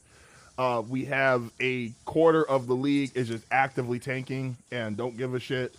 Um, and then those being the and then we just got Adam Silver, which is kind of I put him in his own category of what the fuck's wrong. So where we want to start with influence, we want to start with teams tanking or the man at the top. Influences is crazy. Like the NBA All Star game can't drum up enough exposure on its own. Like this shit is See, ridiculous, bro. I've been long saying like just get rid of the weekend, bro. Like give niggas a vacation. Like this shit is unnecessary. It's not. No one wants to play the games. They barely want to compete on Saturday night. How the fuck is Damian Lillard in a 3-point contest? Like, that was nuts. Hey, my nigga, you can't show up for the first But time it's all season. also, And nigga said you in the but it's like Hey, who the Trey fuck want to Murphy be? deserves to be in the 3-point contest, and the way that it's great 5 second interview, but there's like because they said the reporter's like, oh, did they ask you to be in it or would you do it? And he's like, I would have done it if they asked, and he's kind of they're like, oh, they didn't ask you, and he looked at him, he's like, yeah, it's Damian Lillard. Dame ain't played a minute all season, and you just see this look in his face like, nigga, I'm top 5 in threes right now. They wouldn't ask Damian Lillard off a torn ACL. Like, yeah, man, it's crazy. And Trey's top Adam 5 in dunks. Silver, Trey literally has more dunks than everybody in the fucking dunk contest, and has more threes than everybody in the 3-point contest. Dame re-aggravating his Achilles injury in this 3-point contest would be the most NBA shit that that could happen in 2026. Speaking Adam of Silver Dame, don't where's want to your be coach? responsible. Adam Silver don't want to be responsible for losing the NBA All Star You are like, Weekend. where's his coach indicted by the federal government? That's where his coach is. But I was saying, but like he on bail, isn't he? Like What that ever meant? You I think the know, but like NBA where gonna is be this like, nigga? Like fuck I it, ain't heard come to work shit. until then? You think the NBA gonna be like, come to work until they come get you? I thought I'm just like, where is this nigga, man? Like they ain't said that was like a big news, and now they got what's the man? Thiago Splitters, the interim, right for Yeah, Portland. Yeah, and I'm just like, we ain't getting no update. They paid Terry. Terry got paid. Terry which is wasn't What getting. very update? What funny. update? Which What is very update you looking funny. for? You said what? What update you looking for? I just want. I know Terry Rozier got paid $27 million because the NBA couldn't prove they could withhold his salary, so they had to pay him straight up. Um, and he's in now. I know there's actually it's like two cases because one's got to deal with more than just like betting on games, and one's like mafia related, or whatever. I don't live that kind of life. I'm not too deep into it, but I know they're connected in some way, shape, or form. You So I'm want the like, if I get an fettuccine update, family after you? I respect that. I want no issues with them. Think y'all are all wonderful gentlemen. You just got great Yeah, suits, well, man. I no appreciate smoke y'all. with the Italians. No smoke. But I'm like, if he's getting payouts, which means they're clearly moving the process along somewhere, and I'm like, what happened to Chauncey? But I guess story for another day. Um, yeah, we get Damian Lillard in the 3-point contest. Watch that nigga shoot flat footed. Like nigga just be scared to like jump up and down. He just Who was in the dunk contest this year? Because Mac McClung said, "All right, this is going too far. I'm no one show monkey." Like, hey the G League nigga said, I don't want this no more. You know how crazy that is? Mac McClung said, "I'm And good." It got to a point to where they didn't even have to sign him to the. Before it was like they were signing to a team just so he can go do the dunk contest and shit. He ain't even got to be signing no team. Like, just pull up, Jay. hey yo. Oh, and we might lose one of them because Jackson Hayes now the fucking Wizards mascot is suing him because he shoved that Why nigga. did he do I that? don't know. I don't Why know did what the Why fuck did we he gonna do do with the like? dunk. What the fuck we gonna do a dunk If we contest without Jackson Hayes? Why the I don't fuck did know. he do that, bro? Because I was watching that video, just like, are you? What did Chris But when, Broussard say? but when he was and wasn't it a wild video of him when he was on the Pelicans still, Justin? No, didn't oh he? no, so here's the thing. Don't he got Wasn't that him though? Hayes allegations of That's what I'm assault? saying. Wasn't It that ain't him? allegations, nigga. His own ring camera caught that shit. And That's what that I'm is saying. not I the remember first that person video. he's assaulted. That's what I was about to say. Like, I didn't see the shit with the mascot, but I for sure I was like, man, I could have sworn that was Jackson Hayes who was in the house putting belt to ass. Absolutely. No, he was and it's always wild to me, like, and again, some of these we don't talk about everything because some of these just don't need an explanation. and like James Pierce go to hell, like you a horrible fucking person. Like like Jackson Hayes, I think maybe this is a me thing. Jackson Hayes is taller than me. And so I was kind of just thinking, obviously, like James Pierce, he's bigger, Sean me, whatever. He's like 6'4", 6'5". Like when you are like an extremely large person and you do shit like that, it's like extra enraging. Not saying niggas who's like short or smaller like should get away with it or it's not as evil, but there is something about like Jackson Hayes in his situation, like she was 5'5", 5'6". Jackson Hayes is 6'10", 200 and something pounds. Like you just a different type of evil when you're doing that kind of shit. But Justin good ain't tell stuff. y'all how he hung me over a hotel balcony before. He said, "What about that time he tried to choke me with smoke backyard?" But no, fuck Jackson Carter Bryant, Hayes and Jackson James Hayes, Pierce. Kashad Johnson, and Jace Richardson. Who? Those were So wait, Kashad who? oh, these like basketball I know players. Jace Richardson. That's Jason Richardson kid. I know Jace. Who the fuck is Kashad Johnson? out of all these names, Jace, just because of his dad, is the only one that like you could have a fun storyline with, and that makes some sense. I'm not gonna act What's like the? I've seen the nigga play a bunch. I was gonna say like, do he got like highlights? Is he like that, or is he in that solely off the I top? haven't seen Jace in the league. I know he was cold at Michigan State. I haven't seen him in the league. I think he's got one of those because of his dad. He's got like a dope like open gym like YouTube clip somewhere where like you could just see both of them because obviously like Jason could jump out the fucking gym. I think did his dad win one? I think I know we participated. no, he lost to Who, Jason Richardson? He won one. he won. I thought He he did lost win to one. what's my son name?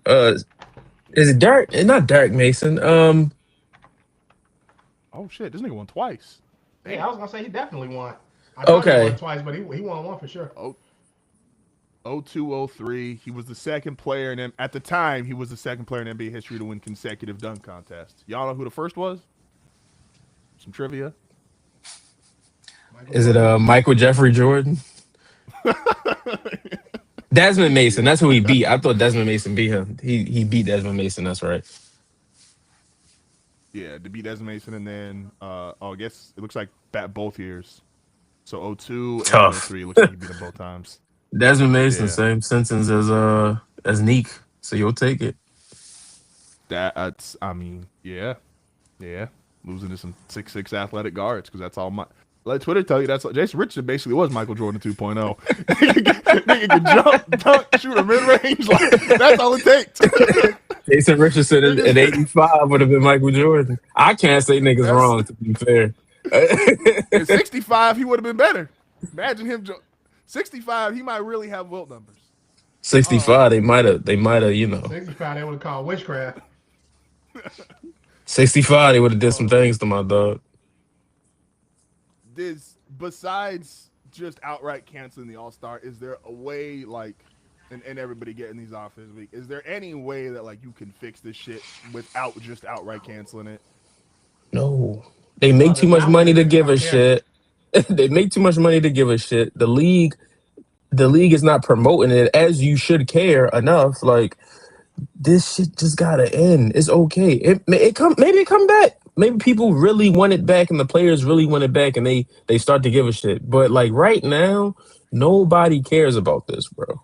Nobody cares about any of the league. Funny enough, the MLB All Star Game is the most important of any of these, and even that's not as important as it used to be because home field's not on the line anymore. So it's That's like, that's what's crazy is MLB took away what made their All Star game important, and yet they're still out of the three. They're clearly like, and some of that I know is like, it is baseball injuries are weird, and baseball players can technically play through like the least amount of injuries because like if you fuck up your finger, like you just can't swing a bat. But it is odd that like their game used to mean the most, probably wasn't super high on viewership. Now it means even less, and it's doing better than the other two. It's weird times. but yeah, All Um, Star Weekend is just it's so damn stupid, man. They keep changing the actual game rules. They found like a sweet spot with it for a few years there, and then they got rid of that, and shit is I just think I think cooked they now. I think they gotta cancel it. I think they gotta do away with it for like 5 years. do I to think you play do a little away bit with of it for 5 years. You change. You know, you maybe when you're ready to bring it back, maybe you change some incentives. Because I mean, don't like some players have like shit in their contracts for like making All Star teams and stuff like that. I know it's like for All NBA, but Hmm. like I think you make that go away for a little bit. Let some of these older guys who don't really give a fuck get out of the league. When you talk about like LeBron and KD and shit like that, and then you bring that shit see with back the in like next 5 years, generation. and it's gonna have like maybe a new energy to it. Tell these cowards to run it one on one. Like, So that was, I guess this is the devil's advocate take.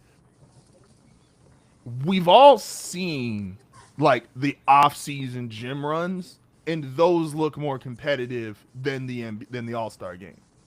Is that part fair to say that's on the players that like y'all did play a part in ruining this? Whether that's because again, y'all obviously make like Devin Booker's making $75 million. Um, like there's there is so much money like, but those same guys make $75 million. But we see these intense summer sessions. Like, do we got to throw that on the players of like, hey, y'all fucked this up too? It's not just the league. it's for showing the I think players. the players for sure. Like y'all the ones that determine whether they decide to put the effort in or not. Because it's like, that's the thing. I know for us growing up in a certain generation of the All Star game, like we are not expecting 4 quarters of hard basketball. Oh We're yeah, not. We honestly are not asking no, for that.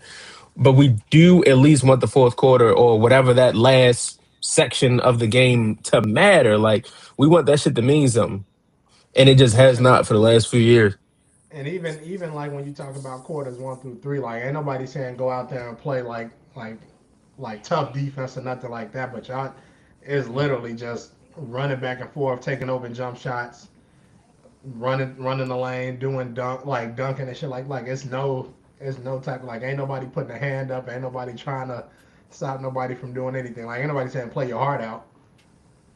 yeah. And it's like if you The niggas want year to do all this running and jumping and dunking, do that on Saturday night. Like what And the that's the fuck? thing. Like y'all want to get super creative in the I mean, on Sunday night, but don't want to get in the dunk contest. Scary. the the year that to me feels like the most damning is because like and actually watching wrestling is kind of just how I got the thought when AD scored the 50 something because the All Star game was in New Orleans, and it looks like if you just read headlines, it's like Anthony Davis wins All Star MVP in city that he plays for, and that same weekend they traded for DeMarcus Cousins. So it's like if you just read that, you like, oh shit, it's popping out there. That was just a contrived. We gon' like once they started just giving the nigga the ball because like, oh, you the All Star in your home city.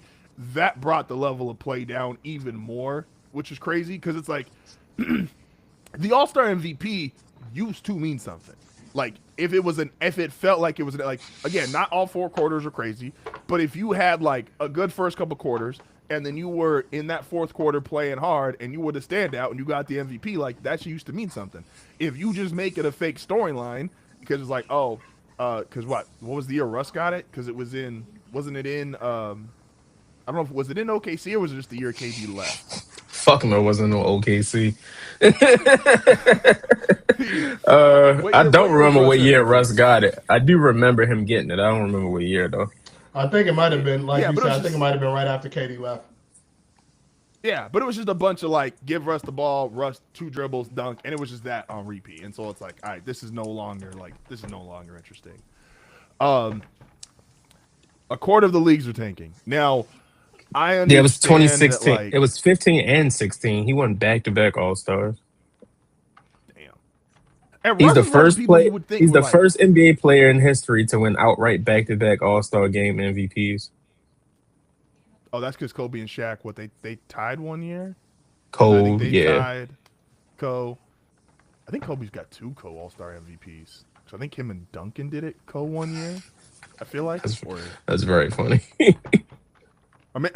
it's either Kobe or Shaq. One of them did co MVP twice. Like, um, Yeah, because that was like the reunion of like, oh, they on an all star team again. Let's see if niggas gonna fight. And it's like, bro, Shaq is 30 something now. Like he's still an idiot, but I was like, this wasn't gonna be anything. Talking about Um, fight. Niggas would kick Shaq ass out the league. He fought Kobe at that point. that's the epitome of depreciating asset. Um, uh, a lot of teams right now, and I get it. And this is kind of the argument for like, what is smart basketball versus what's entertaining basketball. And if you a team like the Jazz and you're trying to get a draft pick, or you any of these teams that are at the bottom like the Kings, and you sitting guys, and it's not even at the All Star break yet. Like we've had this behavior for like the last 2 to 3 weeks. My opinion, and I'm not gonna super expand because I have it for my show leading off tomorrow, is like I think the lottery just failed at this point. And the revision they did to the lottery has gotten made it even worse, which is like, okay, you're not guaranteed to get the best player, so that means you should be less incentivized to stink. The reality is, if you a team like the Wizards, who's had the worst record multiple times, and you never get the top guy, well, you're just gonna stink for several years now. Like you ain't ever gonna have a chance to like really put yourself, because the history of the NBA, the reality is there's great coaches, there's a bunch of great role players, there's only a handful of guys who really change your franchise around. And when you can't get those guys because you can't draft them because the lottery doesn't guarantee, oh, we were super ass, we get the pick. Like you just get teams that are consistently losing, and that's what you get in Utah, that you've had in Washington. I said non-jokingly. I mean, the franchise is a joke, but Shit, like didn't the Washington Pelicans just only have playing fucking? hard because niggas don't got a Didn't draft pick, Washington just and have the so it's first like pick? the who? Second, but yeah, I get your point. But that's to say, but you might only ever get like in a draft. The reality is, as much as you might like these guys coming out of college, there's only one or two guys outside of very few draft classes that make like a real difference like that. No, I agree with that. And so, like, The I guess problem the is question is like, how do you fix tanking at really early tanking too? Not just like, oh, we asked and it's like last 20 games. Like nigga said, 30 games into the season, the Wizards had about 5 wins, and they said, all right, that's enough. this is the only league that incentivizes losing. Like this is the only league that rewards you for fucking losing. The idea of the play-in is where we have to start with this. And obviously, the play-in's not going nowhere because there's more revenue for the league. But it's like, bro, Mm, we had 1 through 8. That was it for years, for decades. 1 through 8. You got 16 teams. You got 1 through 8. If you can't make this top 8, oh well. So then you start bringing in 9 and 10, and motherfuckers fighting for 10, and Niggas then fighting. you don't wanna win too much because then if you make 10, that's fucking up your lottery odds, and then you got to protect it 1 through 8. If it falls through the 1 through 8, you lose your pick because of a double swap to the Mavericks, and then the Mavericks get the 30th pick because the 2028 pick is top 10 protected by the Lakers. And like, what are we doing? This has never needed to be this complicated and this hard, and it's so much deeper than just like, oh, we got to fix tanking by this. Like, no, this league is incentivized you being a fucking loser for so long, and you cannot put the fucking shit back in the jar at this point. Like, they are in too deep with all of these trades and exceptions and protections. The play-in situation is a mess. Not to mention the dumbass NBA Cup that nobody cares about. And then you get two teams tanking for even lottery odds. Like, it's not even the idea of like, okay, we won 10 games this year. We have more ping pong balls than anybody else by a long shot. It's not that way anymore. So they don't even know what they're tanking for at this point. Utah is running a fucking Ponzi scheme. Like, what Danny Ainge and his son is doing needs to be investigated because that makes no sense. Utah didn't even get a top 4 pick last year, let alone top 5 pick. They picked Ace Bailey, what, like 7 or 8? So it's yeah, like, I think he was six, six. When was Ace Bailey drafted? Keep if going. Ace I know Bailey what you're saying though. Like, if Ace Bailey was 6 in a 4-person draft, that's just like, that's not good. So it's it's one of those things where the league really has to look at itself and say, are we going to put He money, went Ace was five. five. revenue. Five, okay. If we're gonna put money and revenue over the like real production of the league, like rewarding winners, up like promoting winning, they ain't gonna do that. Number one, we all know they're not gonna do that. So this is just where we're at. I get everybody being frustrated about the tanking, bro, but it's so much deeper than just teams sitting their good players to lose games on purpose. Like this shit is a snowball that's just out of control at this point.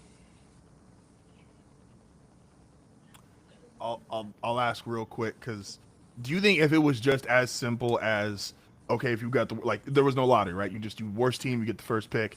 Because Hmm. I guess my response would be the NFL is a little tougher because quarterback plays such a disproportionate role.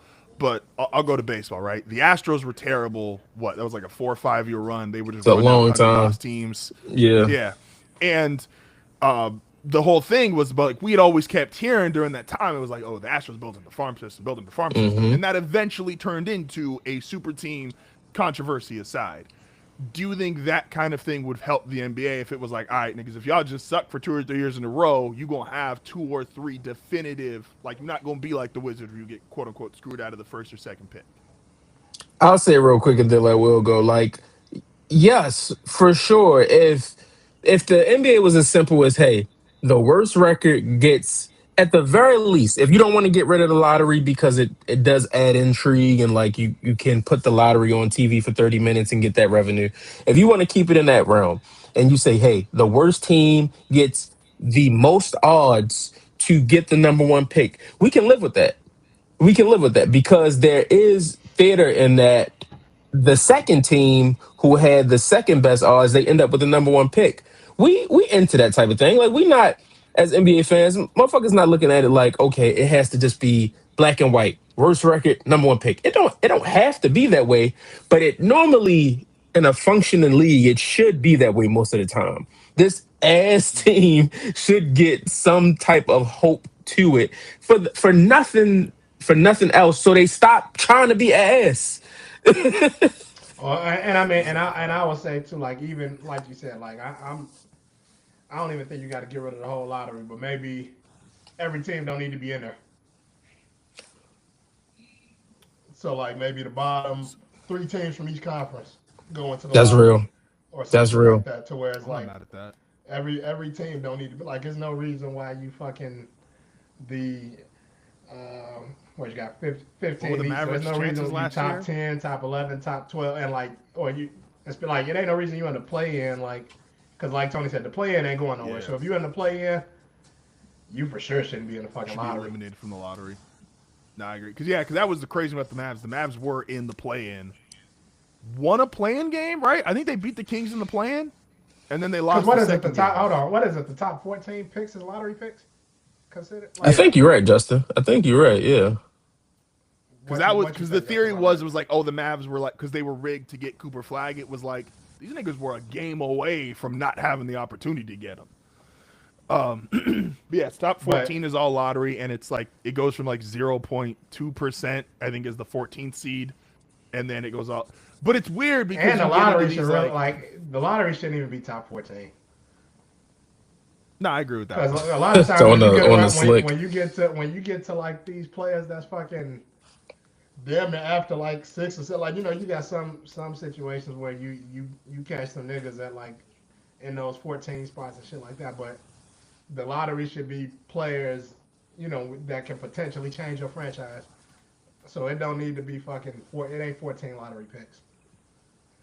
I ain't never heard a nigga be like, I won the lottery, I'm quitting my job, I got $5,000. Yeah, yeah. Like, come on, my nigga.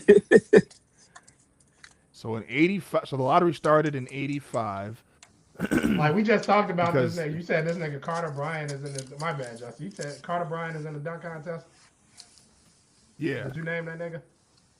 How is he? yeah, Who is he? Like I know he obviously he played for the Spurs, but he was the 14th pick in the draft. I couldn't tell you. I Carter Brown only is actually honestly a like good NBA player, but Like good NBA like role player or like no, he's a good role player. But don't again, tell me I think the to don't tell your me him lottery. in point, the the lottery ain't your lottery, role yeah, player. I was about to say to No, your no. point with the lottery.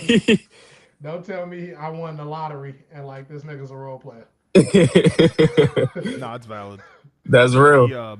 Like he's 6 man. I mean, I ain't gonna even say 6 man a year, but you a rotational guy because you know how I could get with 6 man of the year. He could really be a top four. They'd be You know, I mean, he nice. could really be a starter, but you know, you bringing him off for extra buckets and shit like that. But yeah, don't tell me this nigga he a role player.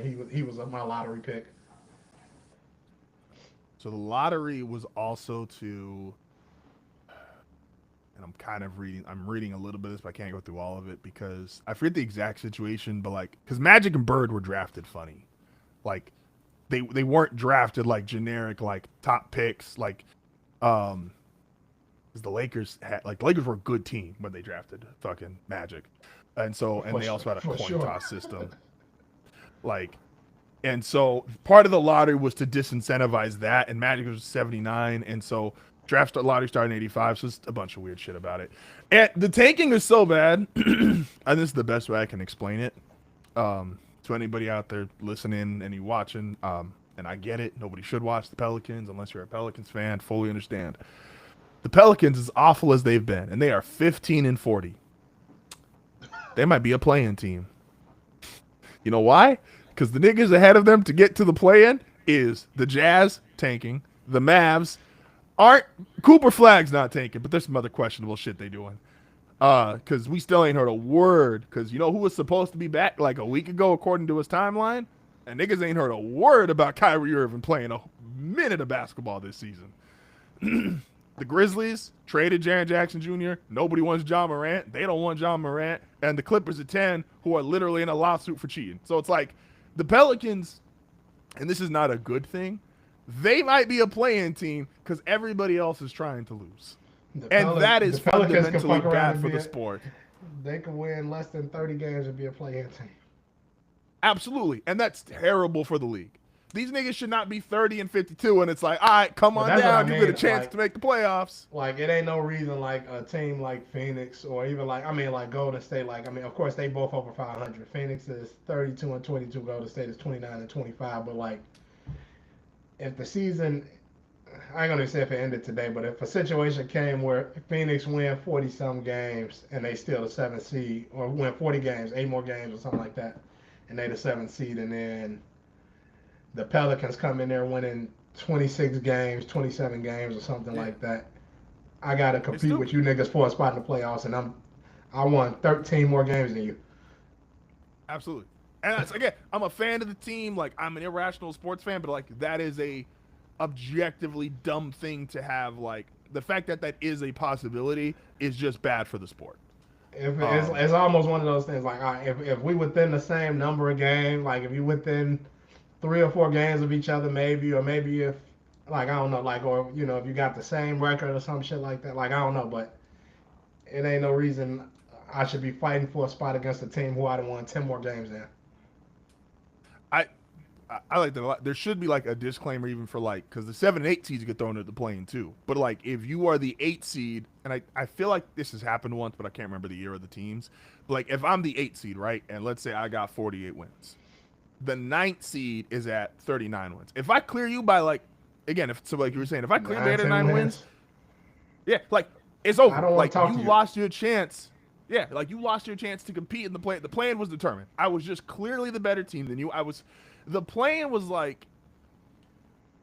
Again, I'm forgetting the year, but it was like, oh, you were like a game away from the 8 seed, and maybe we felt like, oh, y'all were actually close enough. This could have been a conversation. What year did the You're play-in start? supposed to 22, 20, 21 or 22, 22, 20. something like that. I feel like it was So right did it after start COVID. during It was COVID? COVID. Yeah, I wonder if it It was. was either the year. It was either 2020 or 2021. Like there. What year did the plan start? NBA 20. Oh, 2019, 2021. 20. Nuh-uh. Oh, because of the bubble. 2020, 2021, I think, right? Oh yeah. Oh, I'm sorry. I mean the same thing. Officially approved for the 2021 season. Okay. Yeah, And a 2020, permanent fixture in 2022. Oh, because they did like a test run, and it then became like I think the first game was probably like because 2021 I think is the Yeah, Trey it was Young short. Hawks run. It was 70, yeah, because it was a shortened season. It looked like what it was Yeah, and 72 that was games. Yeah, 72. It yeah was something like 72 that. games. And but even this play in, so like when I'm looking at this play in, like it wasn't bad. Like all right, in the East, Boston had 36 wins and they were the seventh seed. Charlotte had 33 wins and they were the 10th seed. Like that's relatively close. That's close. Yeah, But were it's the like Hawks the I ninth seed like that year? the Hawks. No, the Hawks were five. Damn. But then in the West, I'm Damn. looking at the Lakers, and the Lakers won 42 games, and the Spurs won 33 games. And the Yeah, see, Spurs I were the don't think you 10th. should be Like allowed to play with them. we ain't got to talk. What are we talking for? But I guess they wouldn't play them anyway. Because what? Well, no. How is it? It's usually what 7 and 9, or 8 and 10, or something like that. Or how does it? How do they usually go? Not so 7 and 8 play a game, 9 and 10 play a game. The winner of 7-8 becomes the 7, and then the loser of that game plays the winner of 9 and 10. It's stupid. And so if it's all It's dumb. stupid. Whatever the fuck it is, it's stupid. Got about 5 more minutes here. I want to talk about the world's. I never thought in the world Rob Manfred was commissioner. Like I wouldn't just immediately go to him being the worst. But Rob Manfred's had a good couple of years. Adam Silver. Here's I think the hardest thing about Adam Silver, and Tony's brought this up a few times when we talked about him. He's probably objectively the best commissioner at making money for the owners, and that probably makes him impeachable. Because the NBA is doing crazy marketing right now, like the revenues through the roof. NBA stars are just bigger stars than the other sports. If you want to go through like social media, there's a bunch of different metrics they measure them by. But Adam Silver is not a good commissioner as far as like the product on the floor. And the fact that I'm not saying you got to go full David Stern and just say that speaks for itself. You don't got to go full David Stern, but we You gonna go need full David Stern? Sheesh. like this can't be like objectively. This has to be seen as a bad job done. Even though I get it, he is putting again.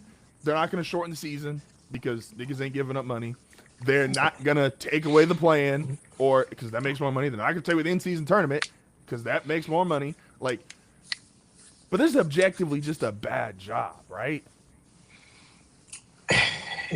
It's a bad job from the standpoint of it does not lift the product on the floor up. It promotes it in a very particular way.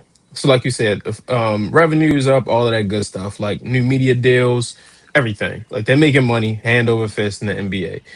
Um, they aren't promoting the game for 48 minutes. They're not promoting that. They're promoting 15 minutes of a 48-minute game, which is the aim of like that's their business model. You know, the NFL is promoting a 60-minute football game. That's what the NFL does.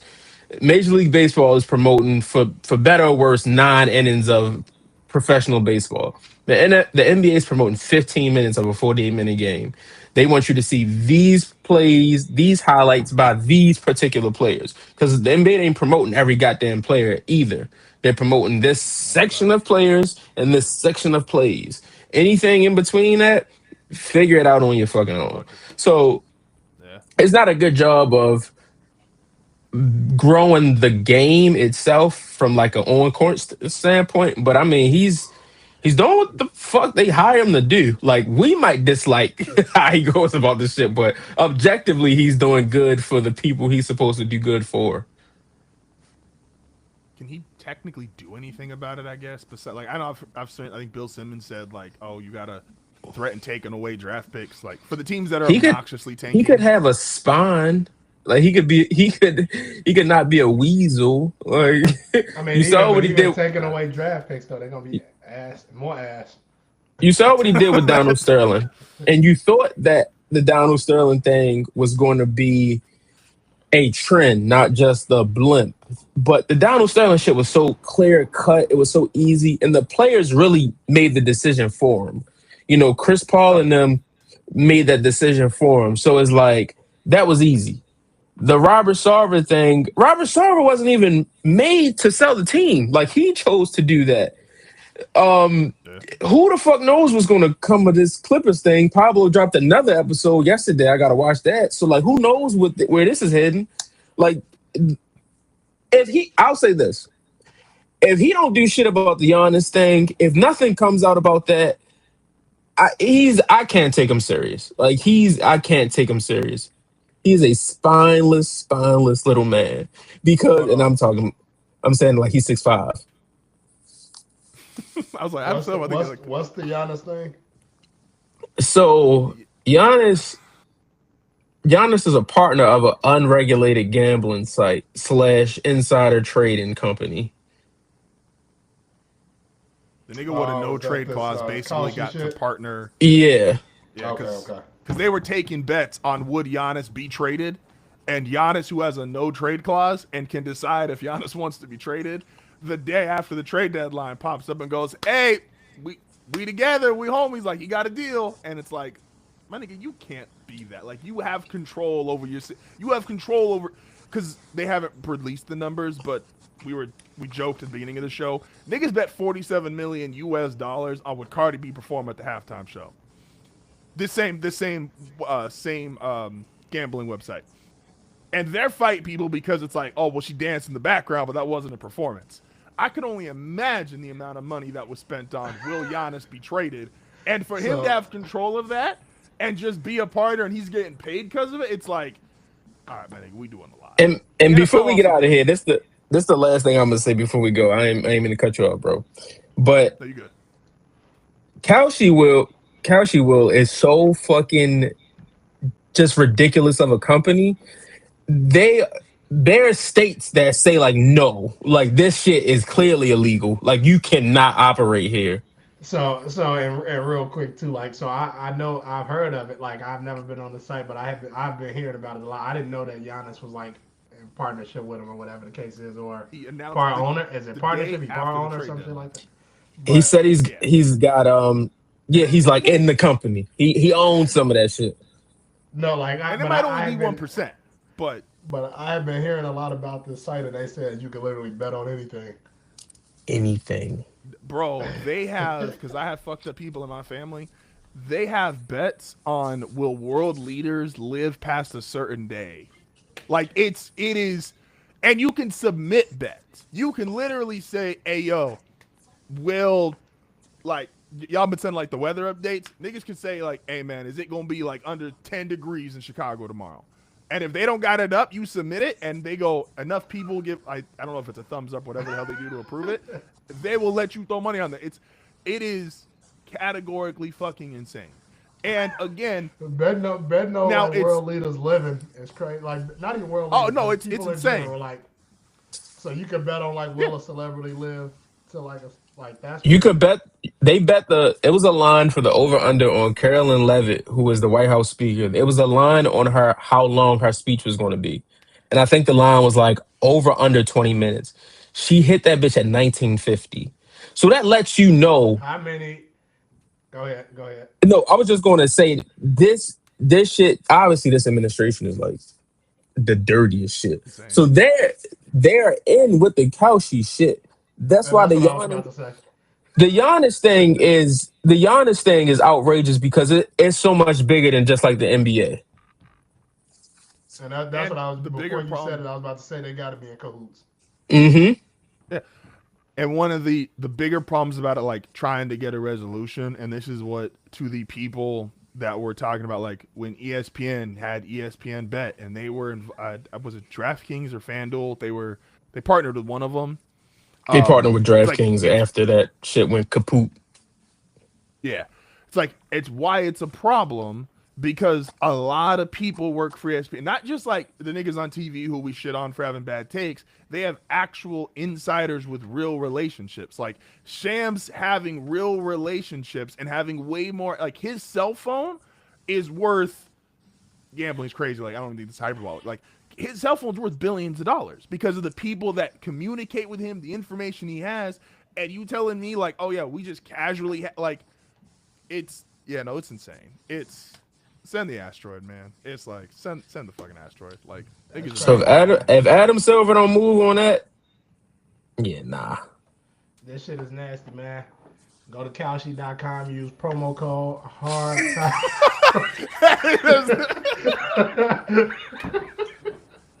Hey, that's what ESPN does. They're like, "Hey man, gamble responsibly. Don't forget ESPN bet $20 code 20% off." Use promo code hard foul network. They gonna don't get match me your fucked first up. pitch. Hey, they just gonna clip this bag up later. Get Like, $1 million in bonus bets. we matching all hey bets yo, up to $50 million. Promo code hard foul 50. niggas. How many episodes this week, nigga? What? Run that over number up. It's like, ah, damn, man, I got sick. Like 5 minutes before the show starts, everybody came down with something. We had to tap out. Like damn, my internet out. Like Y'all heard the literally, story? They pulled this whole electricity that one day. They just came back.